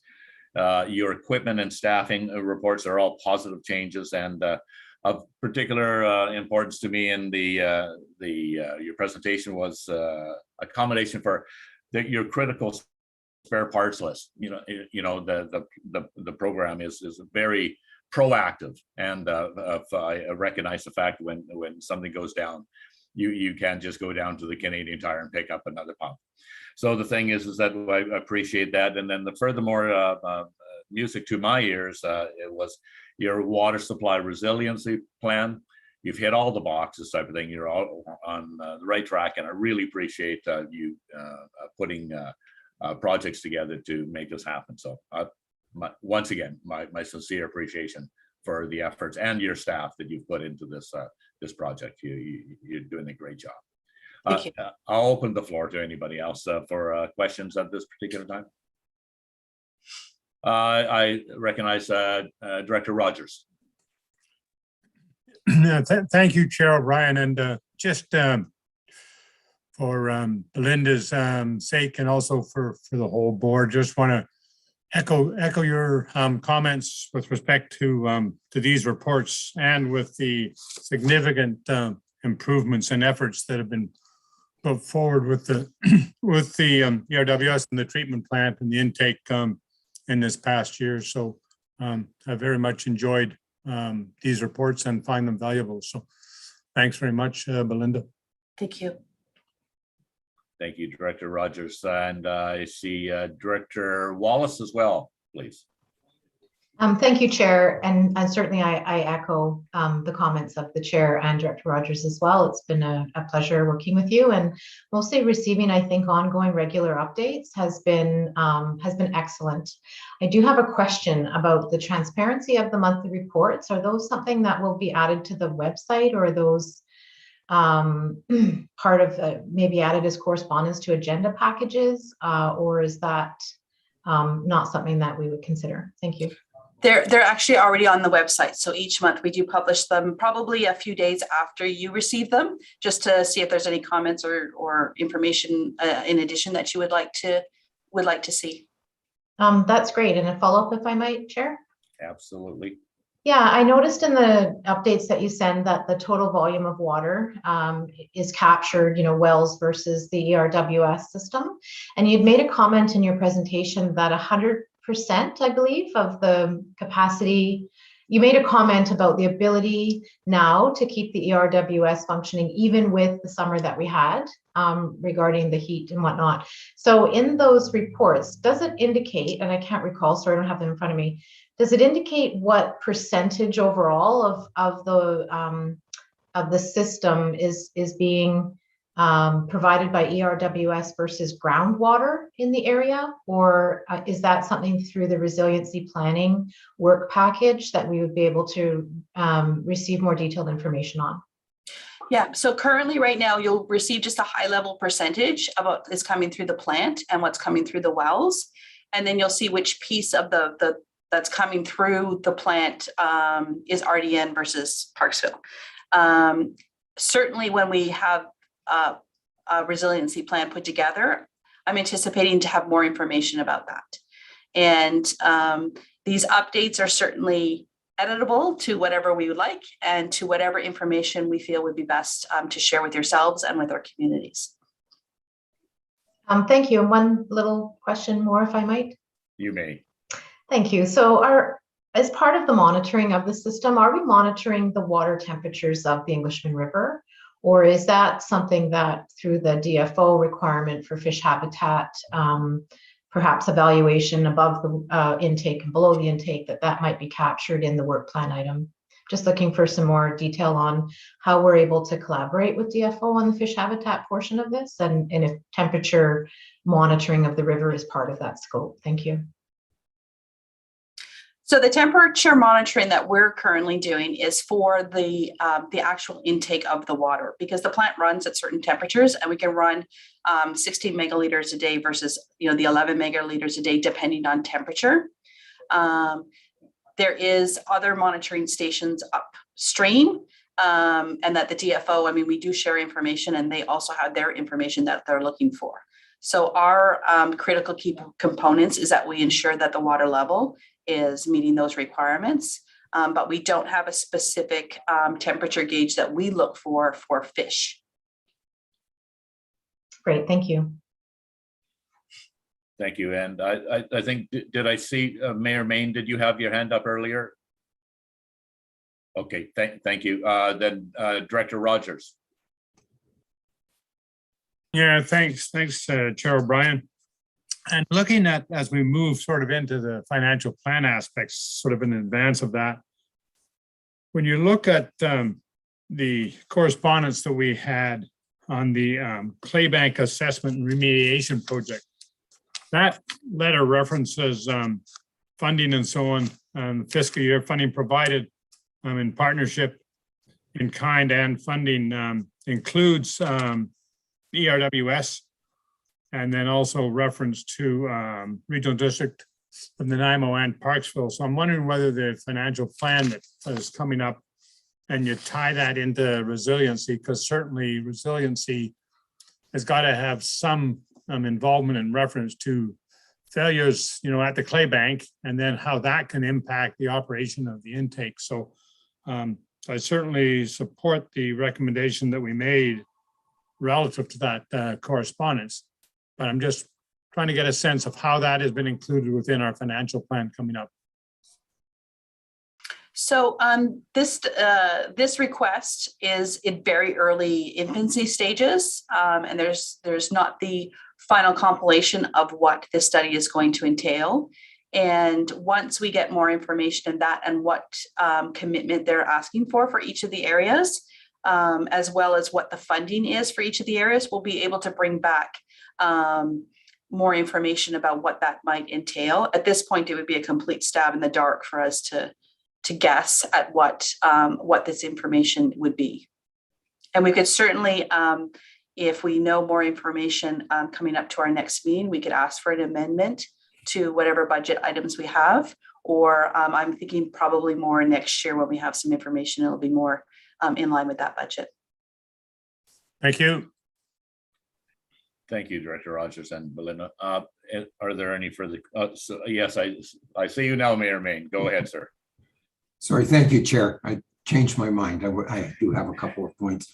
You have first off, there's massive increases to the budget based on all the different things that you've proposed for us, to the point where we're going to have to really take some a very serious look at what we can afford to be doing. Especially from a perspective, Parksville's perspective, when we're looking at 73% of those costs coming towards us, I have a concern.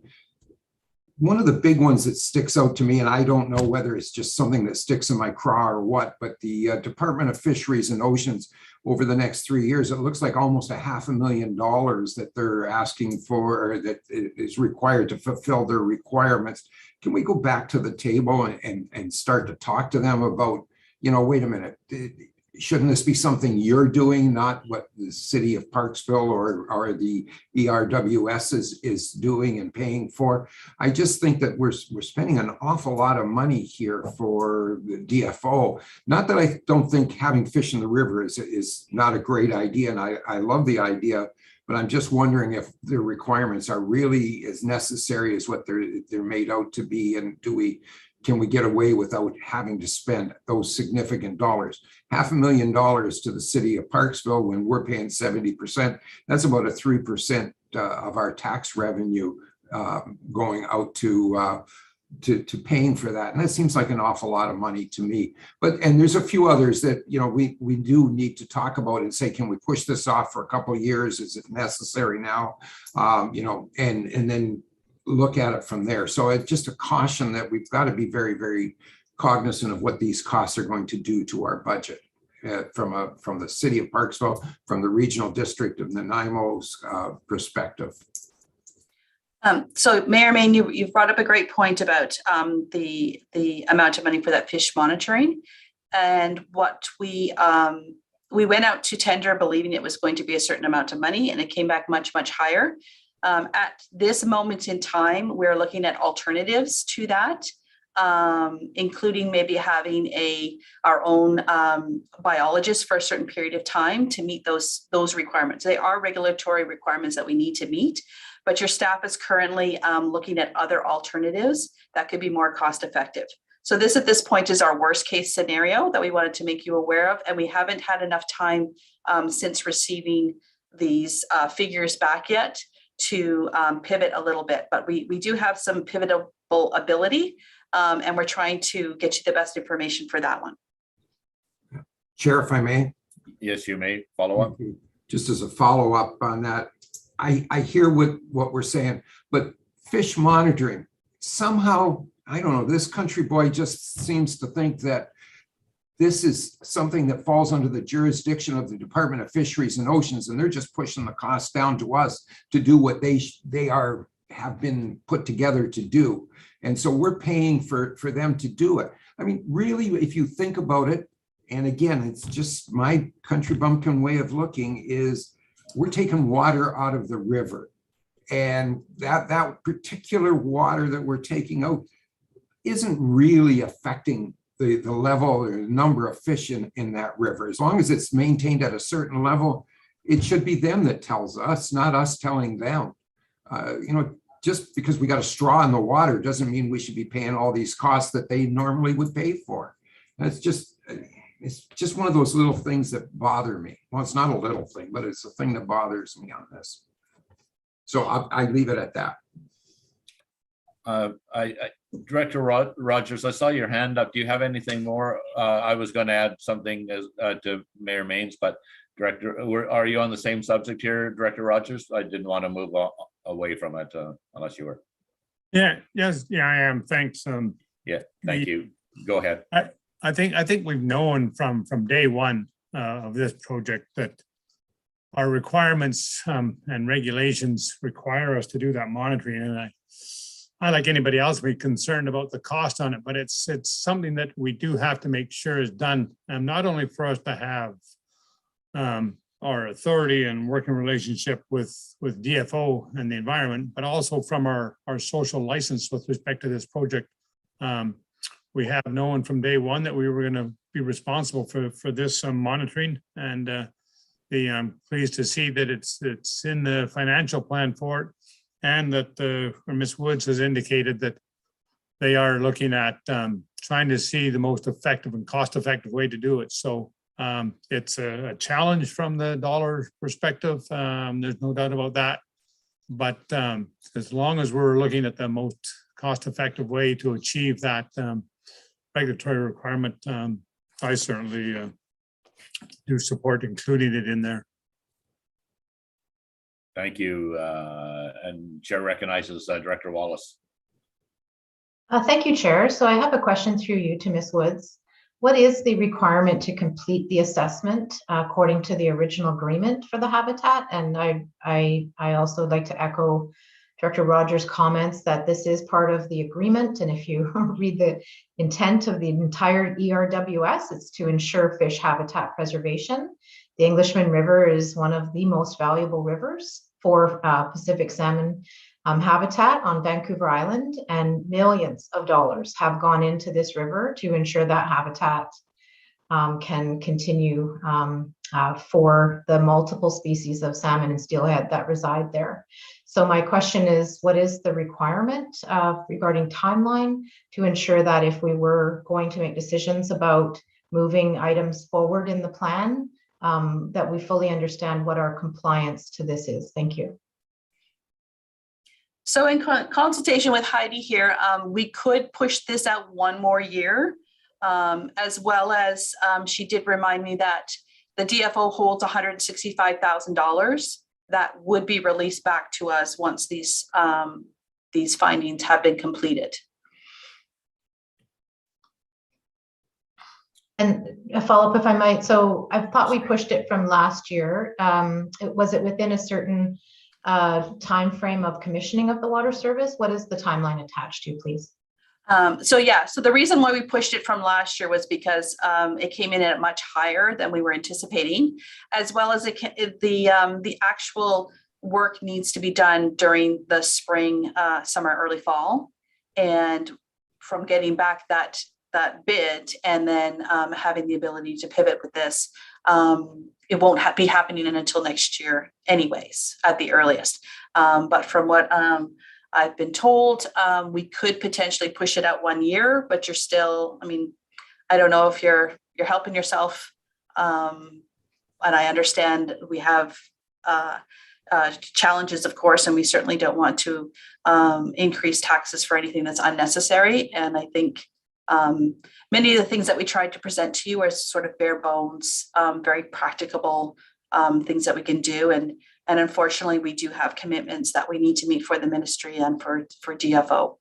So I think a 1 year's grace period would be the maximum that we would want to consider. Thank you. Thank you for that, Belinda. My comments are somewhat similar to Mayor Mayne's here regarding, I think that there needs to be a conversation with DFO at this particular time. When we talk about monitoring systems and so forth, I'm in somewhat agreement that I would think that is this an item that is already being done by DFO, or are we just adding to this? Do they already have this information type of thing? I think we have a mutual responsibility here, DFO and the ERWS, to ensure the safety of the fish, but at the same time, the monitoring systems, if it's going to cost that much, I would think that would be really of more benefit, or that you would have thought that the DFO would already have that in place. And I'm just saying, before we spend a lot of money on all this systems, I think a conversation should maybe be happening, and maybe you're already doing that, or Heidi is anyways with DFO. So I would just hope that we could let them know that this is a fairly considerable cost ask at this particular time. We're certainly willing to meet our requirements, but at the same time, do they have any suggestions as to how we can not burden the taxpayer, a little bit further? And maybe you're already doing that, Belinda, but I think it's a question worth asking. I saw Director Rogers' hand up first, and then Director Mayne following. Go ahead, Director Rogers. Yeah, thanks, Chair O'Brien.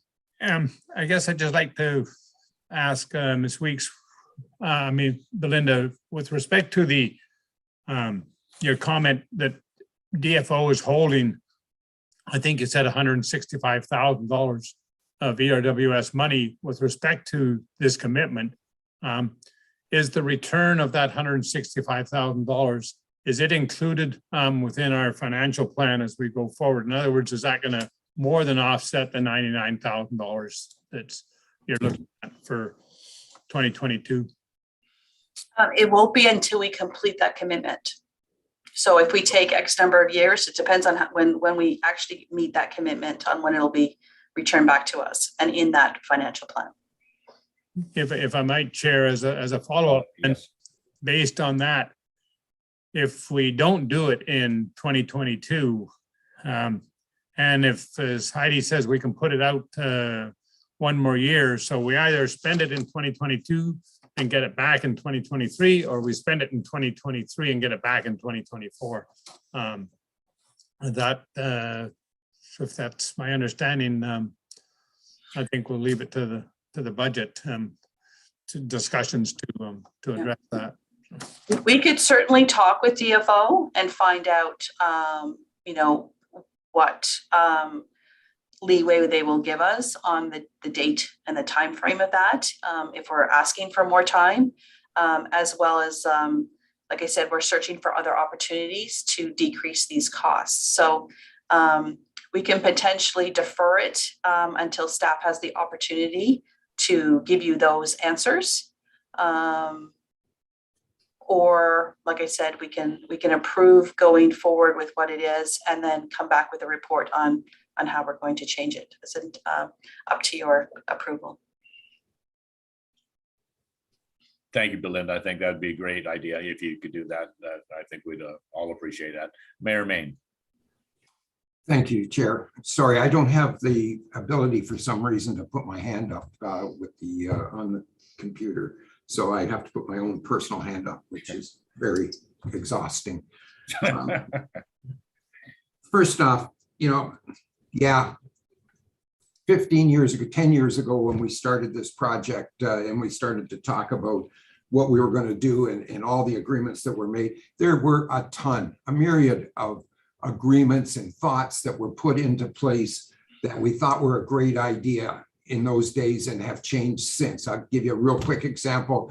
We were going to dump all our affluents and everything into the sewer systems, and it was going to be processed through the the liquid waste program, and found out that there was a better way to do it. So, you know, to say that, oh, well, you know, we made this agreement, therefore we have to. No, we don't have to. We need to go back and have this conversation with the DFO and say, really, what is it you're trying to achieve? If it's just to monitor the number of fish, that's one thing. But to go to all of this, it's not, and it's not just $99,000.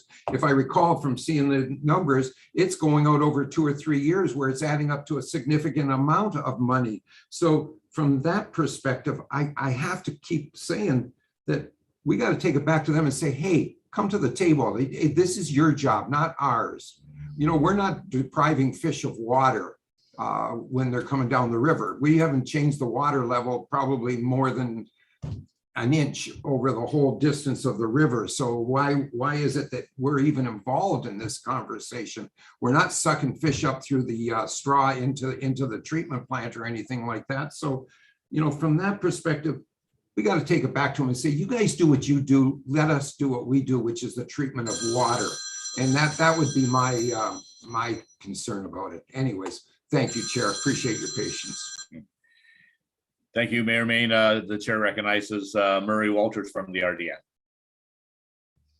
Thank you, Chair, and through you to the board. I just think it's worth pointing out that the whole requirement for the fish monitoring program comes from a document that was submitted as part of the application to the DFO to use the water. And it's called the Fish Habitat Offsetting Plan. And it was submitted as we applied for permission to build a new inlet. And part of that offsetting plan is the 5-year monitoring plan to evaluate the effectiveness of mitigation and offset measures that were put in as part of the design of the new intake. So that's where this all comes from historically. You know, what that plan actually is, I haven't read the details of it, but we did propose to do something around a 5-year plan to evaluate how well our new asset was working as far as mitigating the damage to fish. So that's the responsibility part that we have with DFO. I'm sure we could negotiate exactly what that plan looks like, but we're committed to doing it. Thank you. Thank you for that information, Mr. Walters. I appreciate that as well, but I think it really bears even more so as to what Belinda said, the conversation with DFO, because I understand that was the original intent of the application for the new intake and so forth. but it's how the interpretation of what type of monitoring system is being provided. If it's, just the fact of, we put a couple of our staff out there and they count the fish as it goes by, well, that's a monitoring system that works for me.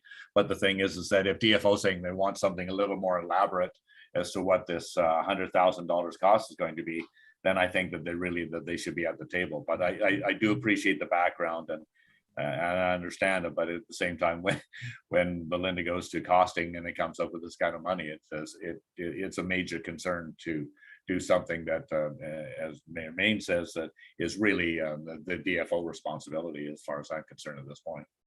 But thank you very much. I think that's all the questions we have on this one. I think our feelings are pretty well known, and Belinda's got a bit of a handle on where we're coming from on this one, and I think that she can handle it accordingly. I believe, unless there's anything else, I just running around the table. We're all clear. Thank you very much then. So have we taken a vote on this? I think we have we not? Have we already? It's been so long ago.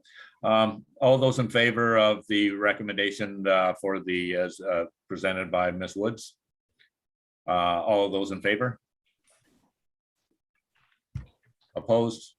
That is carried. Thank you very much, Belinda, for your report. The next report we have is from Ms. Jetta Holmes, anyways, to provide the background on the ERWS 2021 budget amendments. Jetta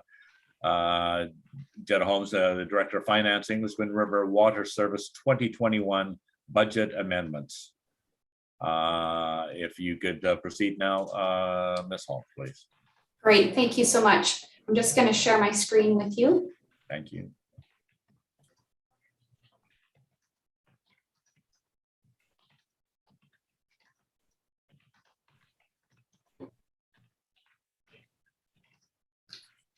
Sorry, there we go. Okay, so we need to look at two different things today. The first being amendments to our previous 5-year financial plan, being the 2021 to 2025. And I'll just go through those changes with you briefly. I think the important thing is here, as Belinda pointed out, 2021 was kind of our first year of full operations. So the budgets for various amounts were in some ways difficult to estimate. And so there were a number of contingencies built into the plan. What staff has done, and as you'll see here, is we need to align some of those costs with contingencies and move them into the appropriate places to align with actual spending that has happened and will be happening in the year. And just referencing back to some of those pivots that Belinda mentioned, where we needed to increase operational staff, which is one of the most significant numbers you'll see here in the changes, both on the management side and those running the plant directly. And so you'll see the bottom line there, the actual change in the financial plan for all of those 5 years is actually quite nominal. Staff have taken and moved contingencies to offset increases in various areas. So in 2021, the net increase is $10,000 and then about $3,500 to $4,000 going out the next 4 years.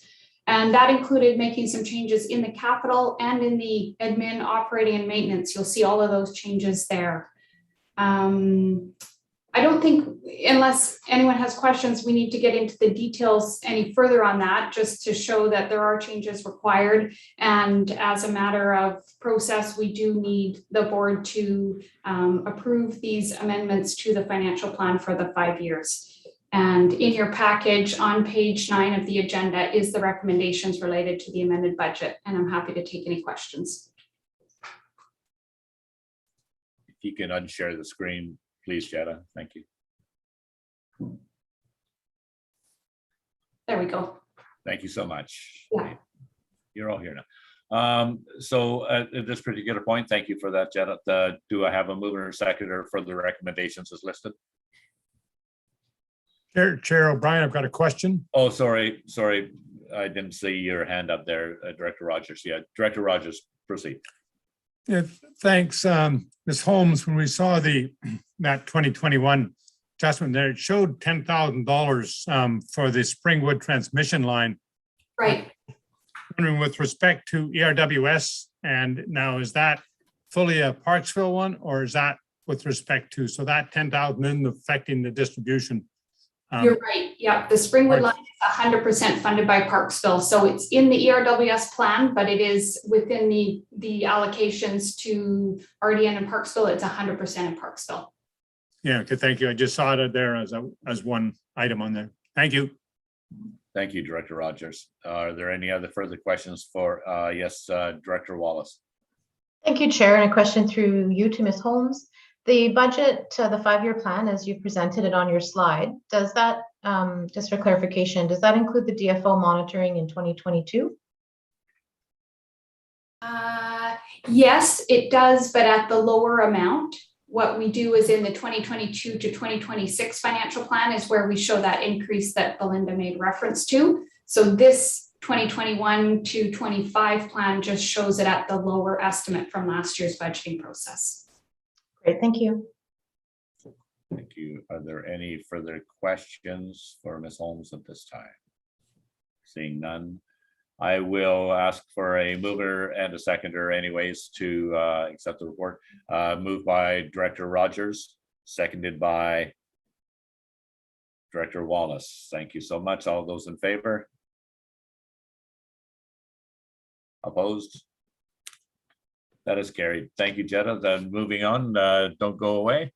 So you're coming up next again at Ms. Holmes. Please provide the background information on the ERWS 2022 to 2026 financial plan report, if you would, please.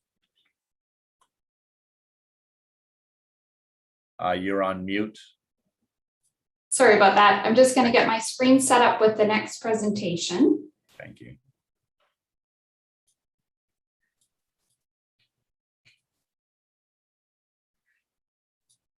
Okay, ready to share my screen with you.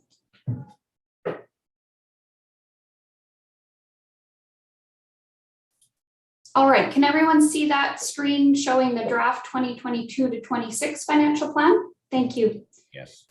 Okay, so this is looking forward, and we're just going to go through changes that are to the previous year's financial plan, including going through the spending packages that Belinda went through in detail with you and how those reflect in the financial plan. Having some discussion around asset management and reserves for future asset replacement and renewal, and then to look at the draft financial plan in summary.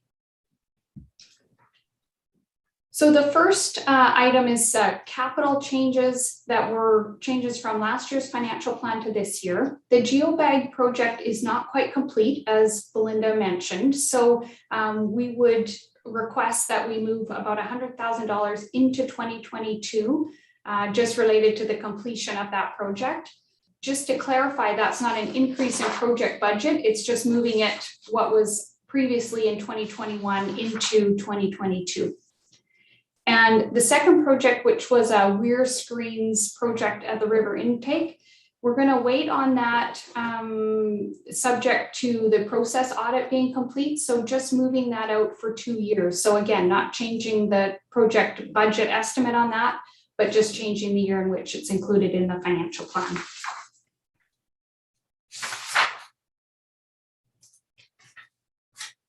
Going forward, looking at changes from spending packages that Belinda referenced in detail in her presentation, and looking at the impact on the various years included within this financial plan and the amounts in each of those years.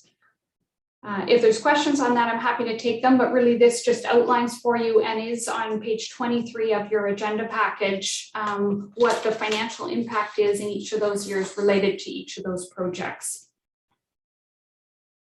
The total impact in 2022 is about $590,000 between the admin, operations, and maintenance spending packages there.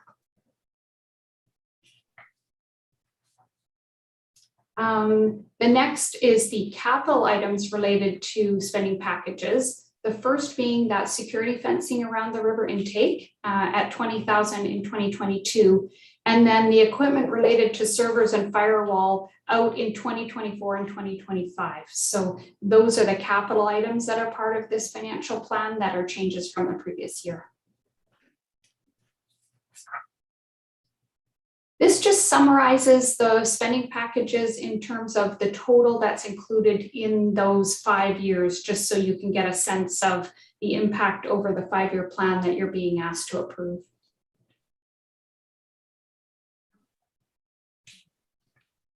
Okay. So this gets into changes that are operational and not necessarily from new initiatives that are mentioned in the spending packages. This is just adjustments that are included with respect to administration, operations, and maintenance. And really what this plan is, as I mentioned last year, we were just getting going with what does it cost for a year to operate and maintain the plant.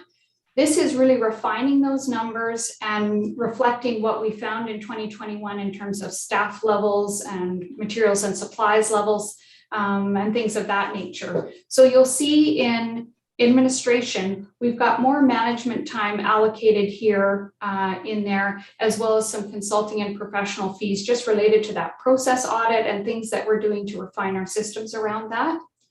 On the operations side, similar with 2021, our initial estimates were low on the staffing levels that would be required. So this is a better reflection here on the wages and benefits lines of what the staffing is required to effectively operate the water treatment plant and other processes associated with that. The parts, materials, and supplies, again, just reflecting what our actual experience was in 2021. Similarly, on the maintenance side, we've got wages and benefit and equipment there. We've got some adjustments with respect to geobags in that we didn't require them in 2021, but they're there in 2022. And the sand separators, that is something that wasn't required any further in 2022. Okay, so those are the changes, as I mentioned, from the previous year's plan, not in total. So we'll see when we get to the final summary of the financial plan, that'll show the total of each of those categories. One adjustment on capital is you'll see in the spending package number 8 related to the monitoring is that turbidity meter is required, and what is being proposed is that we rent one of the turbidity meters, and that's included within the costs in the spending package, but that we also buy a turbidity meter at a cost of $25,000 because it has benefit for us to use throughout the year in other parts of our operation, not just for the environmental monitoring. So just trying to capture some cost effectiveness and efficiency there on that by owning one and then renting the other that we don't require for the rest of the year.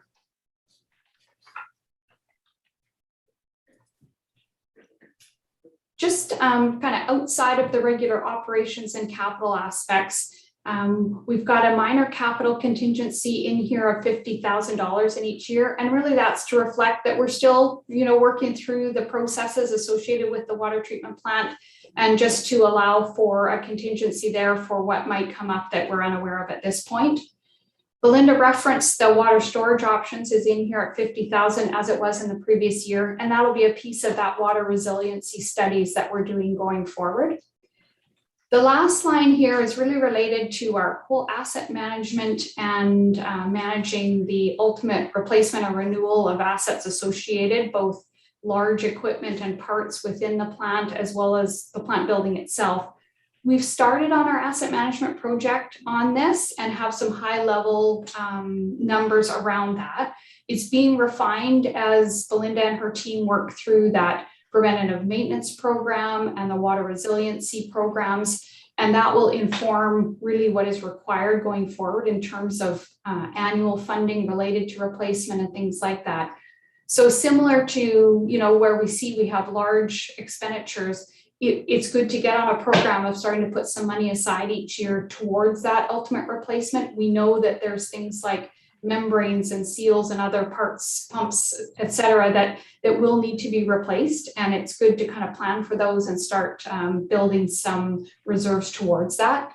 At last year's financial plan, a decision was made by the board at that time to defer the start of this contribution to reserves to start in 2022 at $100,000. What I would suggest to you is that we're refining those numbers. My guess is that this is low at this point, but I think it's important that we get started on something towards those replacements. We know they're going to happen, and staff, both operational and financial staff like myself, are working towards refining what those numbers actually will be, and we'll certainly bring that back to the board as we have more to tell you on those refinements of the numbers. But at this point, we would suggest perhaps starting with 100,000 per year to be put in a replacement reserve for the replacement and renewal of those parts and buildings going forward. This page is on page 20 in your agenda package, but this is really to show the total. This isn't the allocations. Each of the joint venture partners has their specific allocations in the agenda package. But I guess I'll point out a couple things to you here. One is there is quite a significant increase from the prior year, and that's really reflecting all the knowledge that was gained during 2021. As Belinda mentioned, it was a year of learning. And so I think that the budgets are much more informed now, as well as there's just a number of special projects as identified in the spending packages that are required to make us as efficient and effective as possible in the operation of the water treatment plant. So what I'll point out to you is that, we've got some big numbers in that second column showing the increases there. But when you look out over time, the total expenses and reserve contributions start to normalize as we see our operations get to a point where we've got these systems and studies in place and are taking advantage of the learnings from those. So I think we've got a couple of higher years to begin with, but then starting really in 2023, you start to see those numbers really normalize and are only really impacted perhaps by larger capital projects in those years. So I would suggest that we give consideration to that and the benefits that will come from those items in the spending packages that help us to get to a more sustainable financial picture going out. Again, as I mentioned, the specific partner allocations are in your agenda packages, but roughly Parksville is 74% and the RDN is 26% of these costs.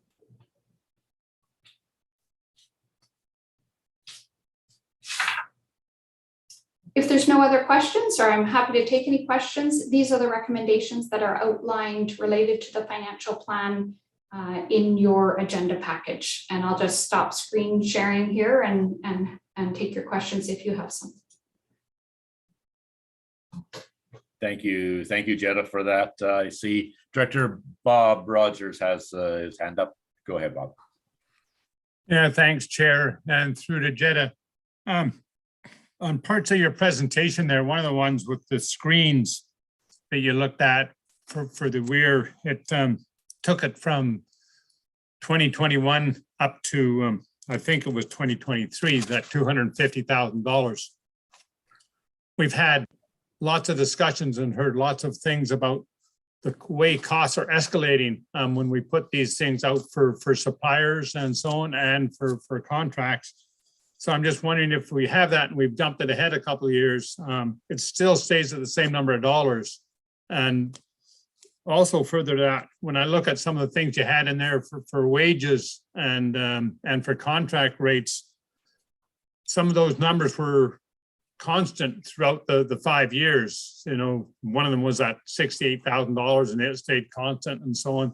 So I'm just wondering at what point you've included inflation and changes in labor agreements and so on, and with respect to some of those costs, and also the likelihood of escalation in costs for supplies and for contract proposals and bids.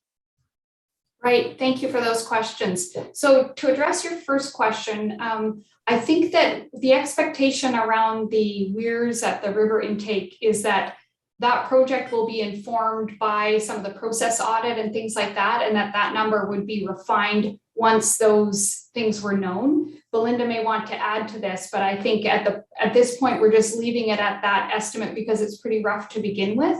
And as we go through the process audit, we'll be able to refine that number and bring that back to you. Belinda, do you have anything to add on that? Yeah, that's correct. So this is a more of a place marker for this work, and it's a rough estimate, but it's a high level 40% or higher contingency that we will be working to refine through some of the requests that we've asked for you for next year. Okay. Right, Chair, as a follow-up, are you saying then that we could well be expecting increases to those when we do this next year, that could be looking at increases in those line items that you've shown coming up, that should expect some increases in the next year's budget? Several of the pieces that we already have outlined are more finite expenditure that we're expecting. The WEIRS is a very specified, very different one, because we are not 100% sure until we complete the analysis exactly what it is that we need to do. It's one of the few that is a bit of a dark horse at the moment for us. Okay. And just like we do with the $100,000, we wanted to put something in there to make sure that we have some monies set aside. Okay, thank you. And then just on my other one, with respect to inflation costs and labor agreements and contractor consultant fees, where those have stayed constant over the years. I'm just wondering what comment you have on that. Yeah, a really good point. I think that at this point, the budget reflects best estimates, and they're kind of rounded as, again, we're just working through some of those operations. Certainly the news this morning was that our inflation rates are even higher than they expected. And so at some point, and certainly we'll revisit that as we go through this year, we may see in the subsequent years that those estimates need to be adjusted, but we may also see through our efficiency audits that we're going to gain some efficiencies, and those staff hours may drop, or parts and materials costs may drop as we get some of those other things in place. So I think, again, this year's budgeting process is refined to some degree, but we're still working through what's going to be brought to our cost structure as a result of some of the other works that are in the spending packages in terms of reviews. But I note your point, and it is a good one. We certainly need to reflect those changes in collective agreements and things like that. Thank you. And thank you for that, Director Rogers and Mayor Mayne.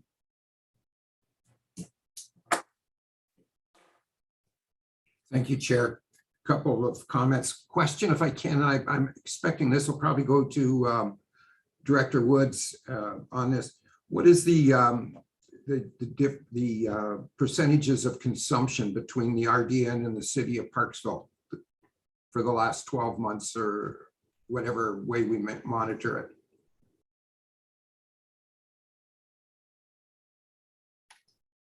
Are you there, Belinda? Sorry, some little technical difficulties coming back for some reason. Yes, so we do have the ability. So each month you'll see what the percentage is on that report. And I believe last year's final was, and Murray can correct me if I'm wrong, I believe it was around 26%. It was very close to what the division is currently. And I know when we come to the end of the year, we look at if it's over and under in the operating, the maintenance, and the capital, and then the RDN does pay the difference if there is a higher amount. And you've just answered my second part of that question, so thank you very much for that. The other part of it is I'm reading on this.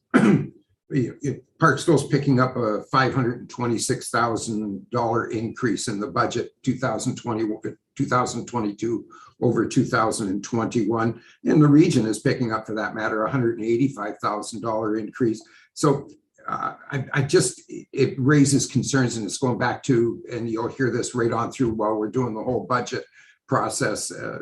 That represents the equivalent of 2.8% of our tax revenues. Now, I know that this money will basically come from billing out for the water bills and so on, but the reality is it's still a significant amount of money increase over what we had budgeted for, what we tax our residents for. So I have a concern, and we've got to look at this in much more detail before we arbitrarily say, yeah, let's go along with this budget. Because in my mind, we've got to, as good a job as you guys are doing, and boy, I can't express enough what a great job and how proud I am of everybody that is working around this project.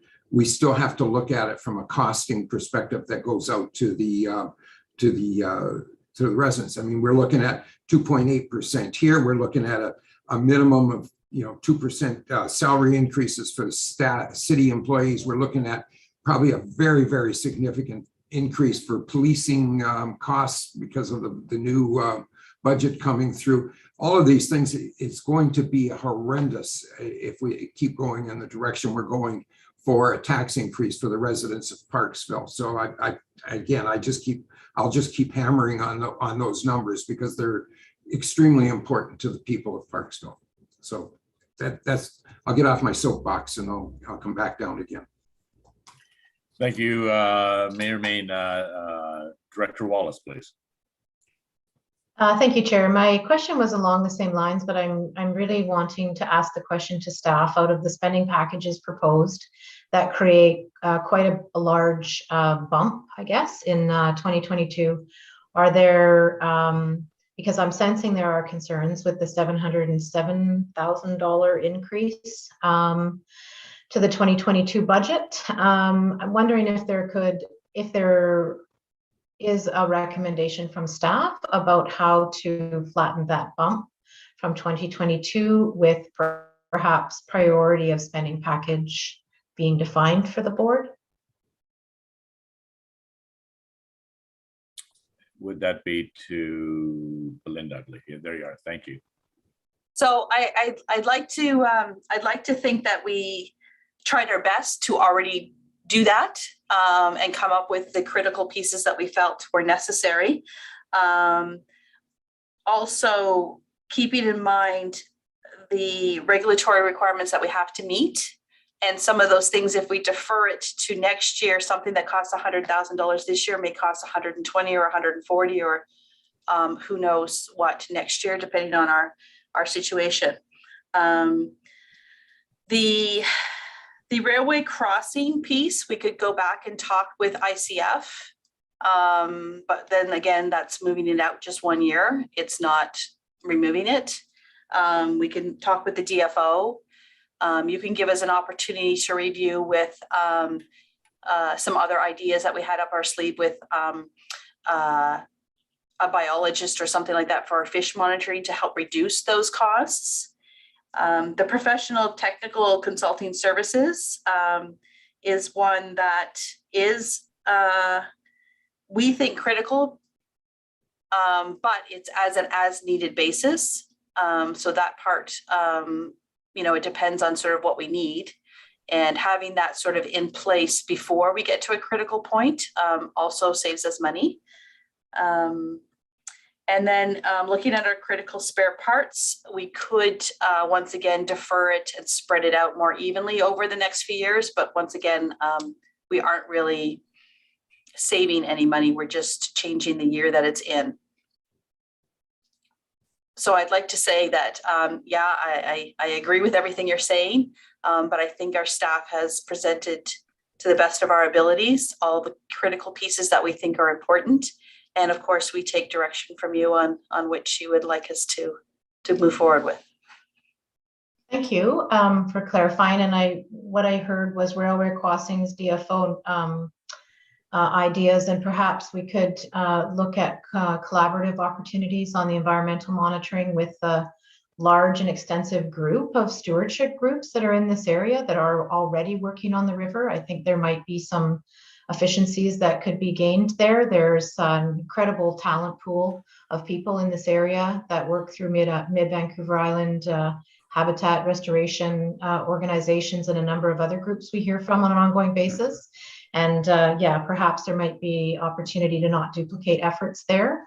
But what is the procedure? I see CEO Keller, what would be the procedure to perhaps look at those two items, railroad crossing and DFO, to the agenda today, knowing that the ask from staff was that variances happen outside of this particular meeting. So I'll maybe, if I see CEO Keller could answer that question. Thank you. Thank you, Director Wallace. Through Chair O'Brien, I guess echo what Director Wood said, in that staff spent quite a bit of time moving things out already, taking things off the list. Part of the challenge, I think, of a new plant was that some of these things were either not identified at all, in the sort of pre-commissioning phase, or we found throughout this year that things were not costed effectively. We certainly had some concerns about the COVID implications in terms of the critical inventory. For example, if there was a small specialized part that we couldn't get a hold of for several days, we would have to shut the plant down for, even 3 days is pretty catastrophic, I guess, in terms of the implications for our water supply. So it is difficult to trim it more, but I think Director Woods did a great job of identifying some of those, I suppose, more regulatory as opposed to critical water supply issues. And we can definitely look at reducing them. And what we would perhaps ask the board to consider is making recommendations on the bigger budget, but isolating those items, if it's 3 or more items, that we could bring back to the board at the next meeting, or at a next meeting, which would have to be fairly soon after this one. But it would allow us to bring recommendations to our respective RDN board and City of Parksville Council for their budget processes, that perhaps 75% of the budget for ERWS would be approved, and we'd be just working on those other items, like whether it's 3 or 4 or 5 items that you want us to seek some additional savings on.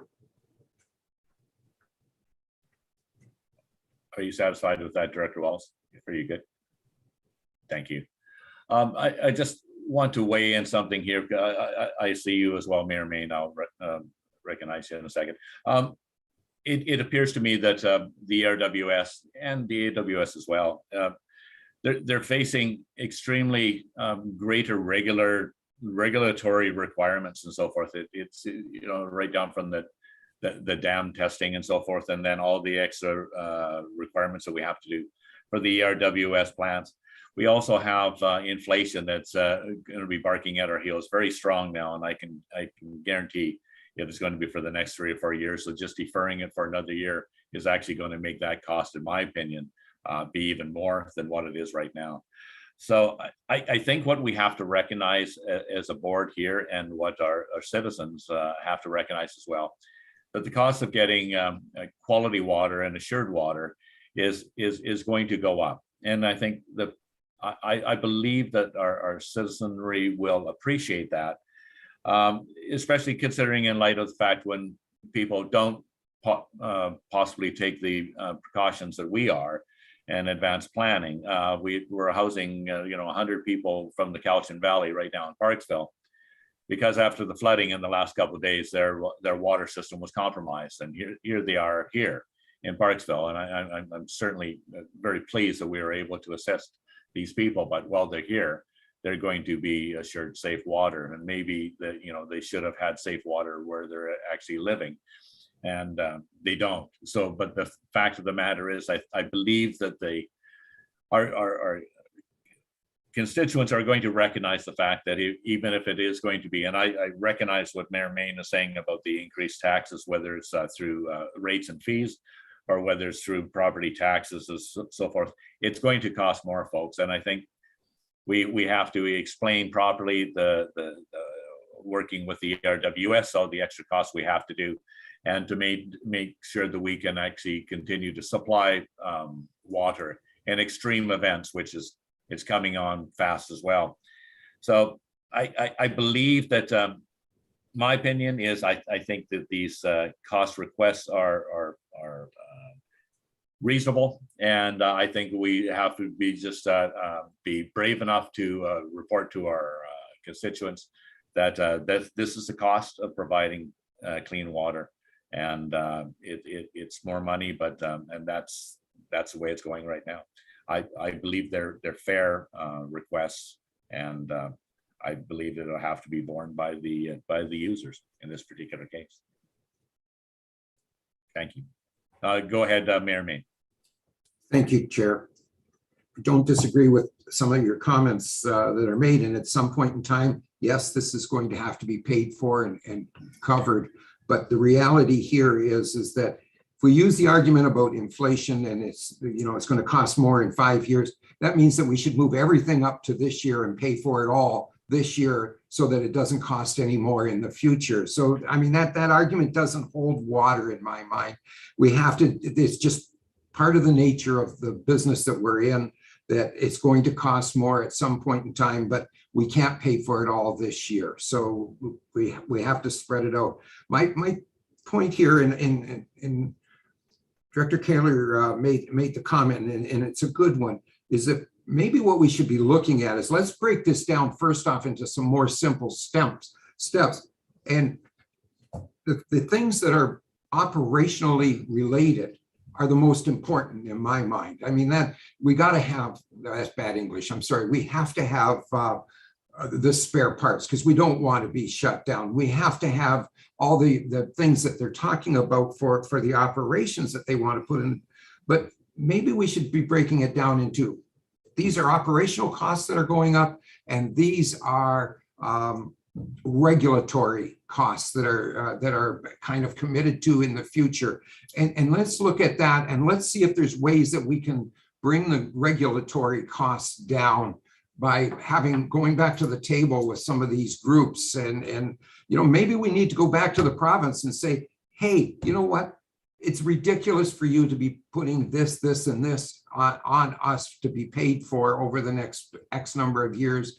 Maybe you should come to the table and pay for it. I don't know what the answers are, but until we get down and we break it all out piece by piece, none of us know the answers. And yeah, staff's done an amazing job. And I'll go back to what I said. I'm really proud of everything that they've done.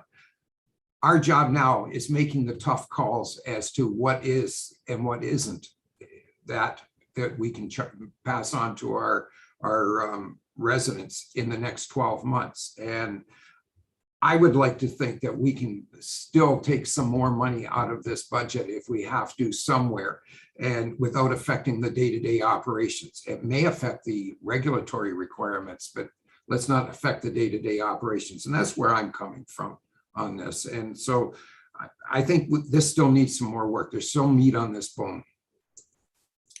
Thank you. Director Rogers, your hand is still up. Yeah, it is. And through you to staff, looking at one of the things that's in the financial plan is $50,000 for storage. And then there's also the $75,000 for the resiliency aspect. And when Belinda made the reference to the storage one, she said it's part of the resiliency program. So I'm just wondering, are we talking now $125,000? Are we talking 75? We're talking 50? And if we're talking 50, I'd like a bit of a bit more comment with respect to that item in there, the 50,000 for the storage. Thank you. I'll turn that to you, Belinda. So the 50,000 was going to be in addition to the $75,000 for the resiliency plan. We can certainly try to incorporate that within the original $75,000 plan. That would be something as we go out to tender on developing that plan. We can say that that's what we're asking for within that piece. It may not be as robust as we're looking for if we're going to cut some pieces out of it or put some pieces together. Thanks. If I might follow up, Chair, what are you really looking at with respect to that storage item, recognizing that it was not approved last year? And so I'm just wondering what it is you've got in mind for that $50,000. We still have an analysis of our current system and our current capacity. So just look at our reservoir systems that we have to see if we can increase those capacities and what that would cost us, as well as a new reservoir system that would already fit into our current infrastructure. Okay, thank you. And if I might, Chair O'Brien, in response to Mayor Mayne's comments, I don't think that we have the luxury of offsetting the regulatory aspects of it. I think we've gone into this, both parties have gone into this joint venture knowing, and with the construction of the treatment plant and the intake, knowing that we were going to have some significant regulatory requirements that we had to meet over the time.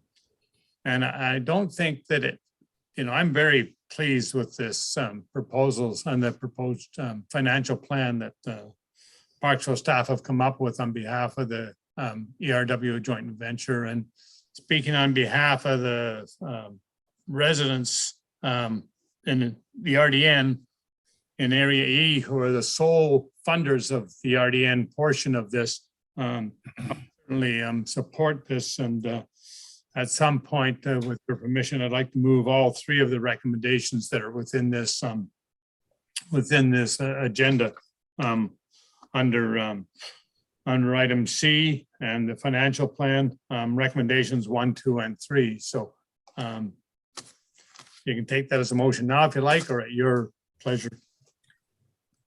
I see no further hands up, so I believe we can take that motion now. I would require a seconder for that as well. I see Director Wallace seconding that. Any further questions at this particular point? Yeah, if I might speak to it. Yes, you may. With respect to this, we've got 3 recommendations on there. 1, to receive the plan. 2, to approve the financial plan, and 3, to have our joint venture partners support it and take it to their respective bodies. The amount of detail in here, I think it's essential that we have a reserve fund established, which this one does, and this one starts to put into place, which was postponed from last year. We have reserve fund. I think all of the projects there that Belinda and Ms. Holmes and Kiva have supported, I think those are all there in a manner that supports this going forward.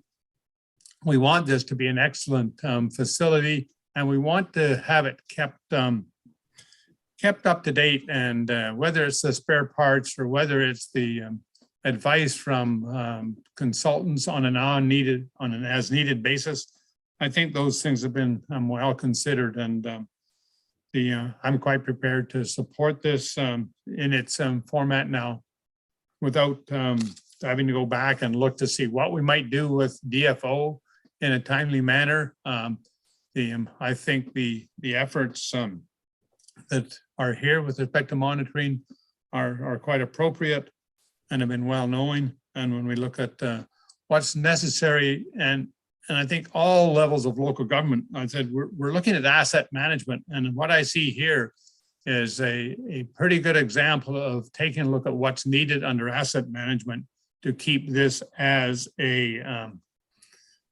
premier asset within the, when we look at our utilities and we look at the necessary responsibility we have to ensure that providing water to our member constituents is essential. Thank you. Thank you, Director Wallace, Rogers, and Mayor Mayne, please. Thank you, Chair. I'm not going to be able to support this as it's being presented right now, only because I can't in good conscience approve this when I don't have all the answers that we need to have in order to make a proper decision. I still want to hear from the DFO. I still want to hear from the other regulatory bodies as to what we can do to reduce those costs. Yeah, I hear what Director Rogers is saying. He's saying, we made these deals. We made a lot of deals when this thing was done, and we've proven that there's a significant number of them that weren't good deals that were made. So we need to get back to and see if we can fix some of this. So I just cannot in good conscience right now. If it was just the operational costs, I'd have my hand up in approving this in a heartbeat. But when it's everything else included, and when it's costing our taxpayers almost 3% increase in costs, I'm sorry, I can't do that on behalf of our taxpayers in good conscience. So until I have the answers, and then maybe when we get all the answers back in, it's going to be exactly the same, and I'll have to, rescind it and vote in favor of it. But right now, I can't until I know that I'm right or wrong, or that this is the proper way to go. So I just ask everybody to think about this a little bit longer. It doesn't have to be done right now. We can push this a little bit if we have to get all the right answers. Thank you. And Director Wallace, please. Thank you, Chair. And I seconded the motion to hopefully hear from both sides here. And I think that as a committee, I'm not hearing that we have a big chasm to close here. I think that we have agreements in a lot of things, and we're just seeking some further information to be able to adopt all three motions. I think, just for point of clarification, Chair, I believe we're on item C 1, 2, and 3. Is that correct? Are we Yes, we're discussing the approval of C 1, 2, and 3 all together. Yes. Right. Thank you. So I'm wondering if, in the interest of building consensus amongst this committee that had a very difficult time last year in getting to consensus, I think I would speak to a deferral for a little bit more information in hopes that we can move forward unanimously on the budget. So I just thought it was important as a seconder of the motion that now I've heard certainly the concerns of Mayor Mayne, and I think that as a committee we should do our absolute best to try to work towards consensus on the budget. And so therefore I wouldn't be supporting them all three motions, but I think we could work towards that in short order. And I also heard, I think, from CEO Keller that we could spend a little bit more time and get some more information. Thank you. So you're requesting a deferral at this point then, Director Wallace? Yes, thank you, Chair, for clarifying. I do think that the recommendation number 1 under C could be moved, but I think they were all three moved together. So procedurally, I'm not sure how you would like to proceed. But yes, I think that would be the recommendation for 2 and 3. Thank you. For clarification, if I could do CAO Kaler, is deferral required to be seconded? If I may, yes, through you, we would want to have the deferral seconded, and then there's no further debate. And I think that staff are pretty clear on we would defer until those the items that you mentioned, the DFO, the regulatory, sort of basically anything that's non-essential to the operating from a day-to-day perspective. We would defer until those items can be addressed by staff again. Is that correct? A correct assumption? So if I could also perhaps just maybe ask the board if you would make yourself or be able to make yourself available for a meetings fairly soon after this timeframe so that we can meet the budget requirements deadlines for both of our parties. Staff will seek a time that works for you, but it will probably have to be a fairly quick turnaround. So I apologize to you for impeding on your schedules again, but we would ask for that. Thank you. Can I weigh in with an opinion on the original motion, or is it now that we have to settle the deferral first? If I may, we should be discussing the deferral. We still just have a mover to defer. We do not have a seconder as far as I can see. Do we have a mover, seconder to defer? Is that yourself, Mayor Mayne? Sorry, Chair. Can I make a point of order? Because it's your prerogative. You can break this down at your will so that we just receive this today as being point number 1 being received, and then point 2 and 3 being deferred. That's probably the way to look at this. That's just my point. But in the meantime, I would be more than willing to second the motion to defer.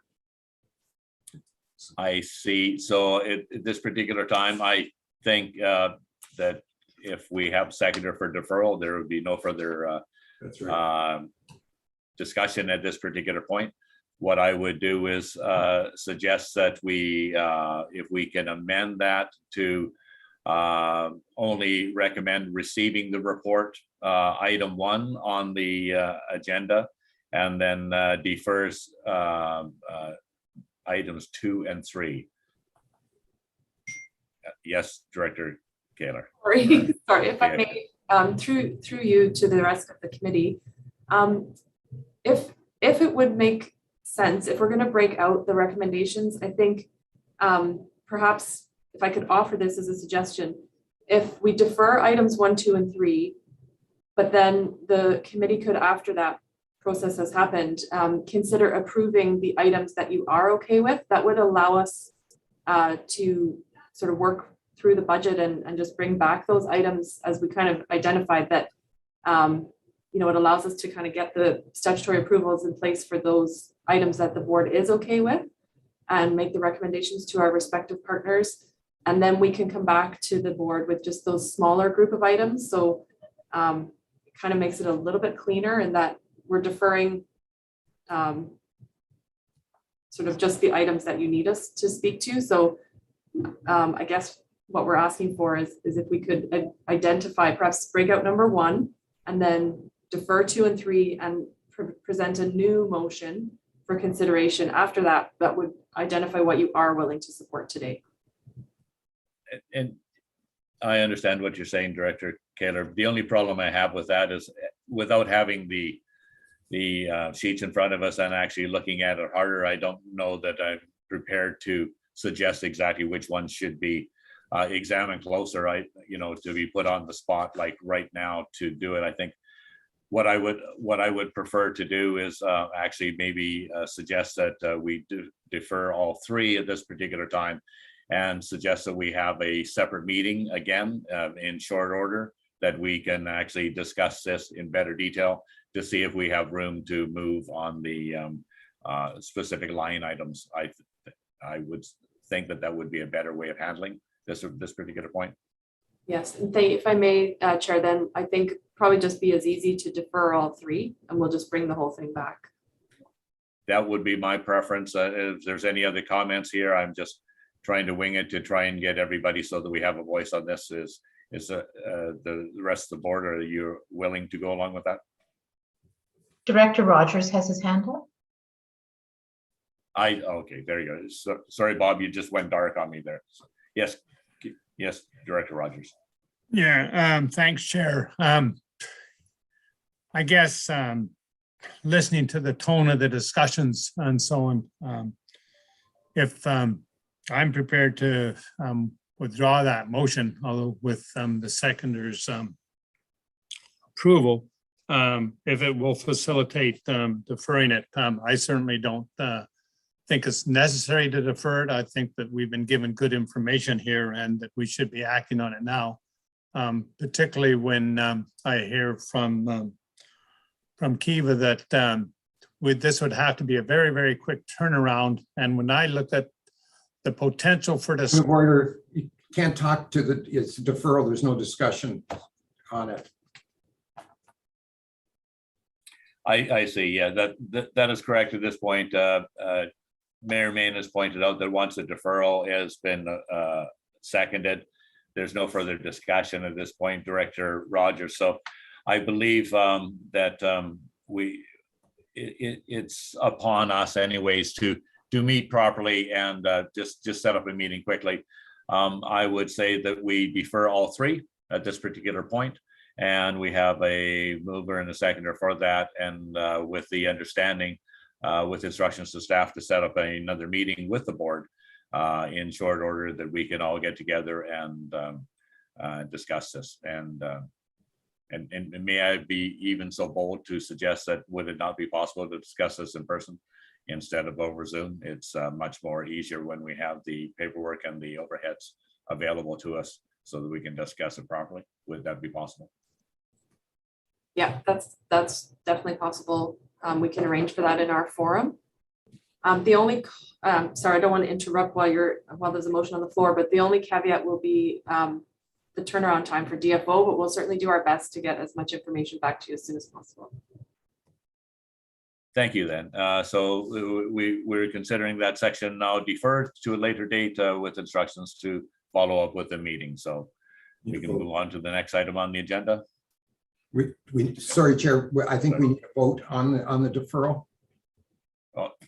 Okay, oh, sorry, you're correct, Mayor Mayne. Sorry, all those in favor of deferral of all items 1, 2, and 3. Unanimous, carried. Thank you very much. So we will carry on with the next item on the agenda. Is there any other unfinished business that needs to be brought up at this time? Seeing none, I'll move on to, is there any other new business that needs to be considered at this particular time? I would wish to just make a suggestion, if I could, to Belinda Woods. There's been a lot of changes going on to the ERWS in particular, anyways, in the last year, all for the positive.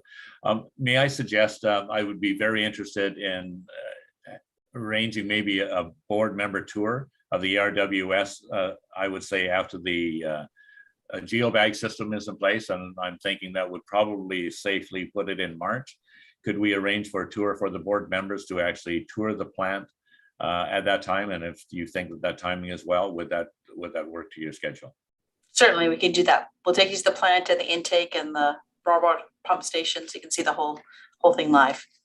I think it's important to get we're talking big dollars here, and I think that we need to be as educated as we can on this whole process. I think that would be very helpful, especially if we're going to be coming to our constituents with increased taxes. So I think that would be good, and I also suggest inviting the board members from the AWS as well, because they have a part in this too. If we could set that up, I would just leave that to you. If everybody else is in agreement for that, if you're not, then you don't have to come, I guess. But the thing is that's great. Thank you very much. Any other questions or comments or anything on the agenda as it is right now? Director Rogers. Director Rogers. Oh, sorry. Yeah, thank you. Director Rogers. Yeah, thanks, Chair O'Brien. I'm just wondering, asking staff if they could, I know we have our packages with the financial plans in them, but could they forward on to members the presentations that they made, both for AWS and for ERWS today, these slide presentations that you presented, both Jetta and Belinda? Can you do that? Definitely. Thanks. Thank you very much. So that is it. So if I can at this time for a special business, I would like a mover and a seconder for the recommendation that we move on further to a closed meeting pursuant to section 91I of the community chart, that council proceed to, that this board proceed to a closed meeting to consider an item relating to the receipt of advice that is subject to solicitor client privilege. Could I have a mover and a seconder? I moved by Mayor Mayne. Could I have a seconder by Director Wallace? All those in favor?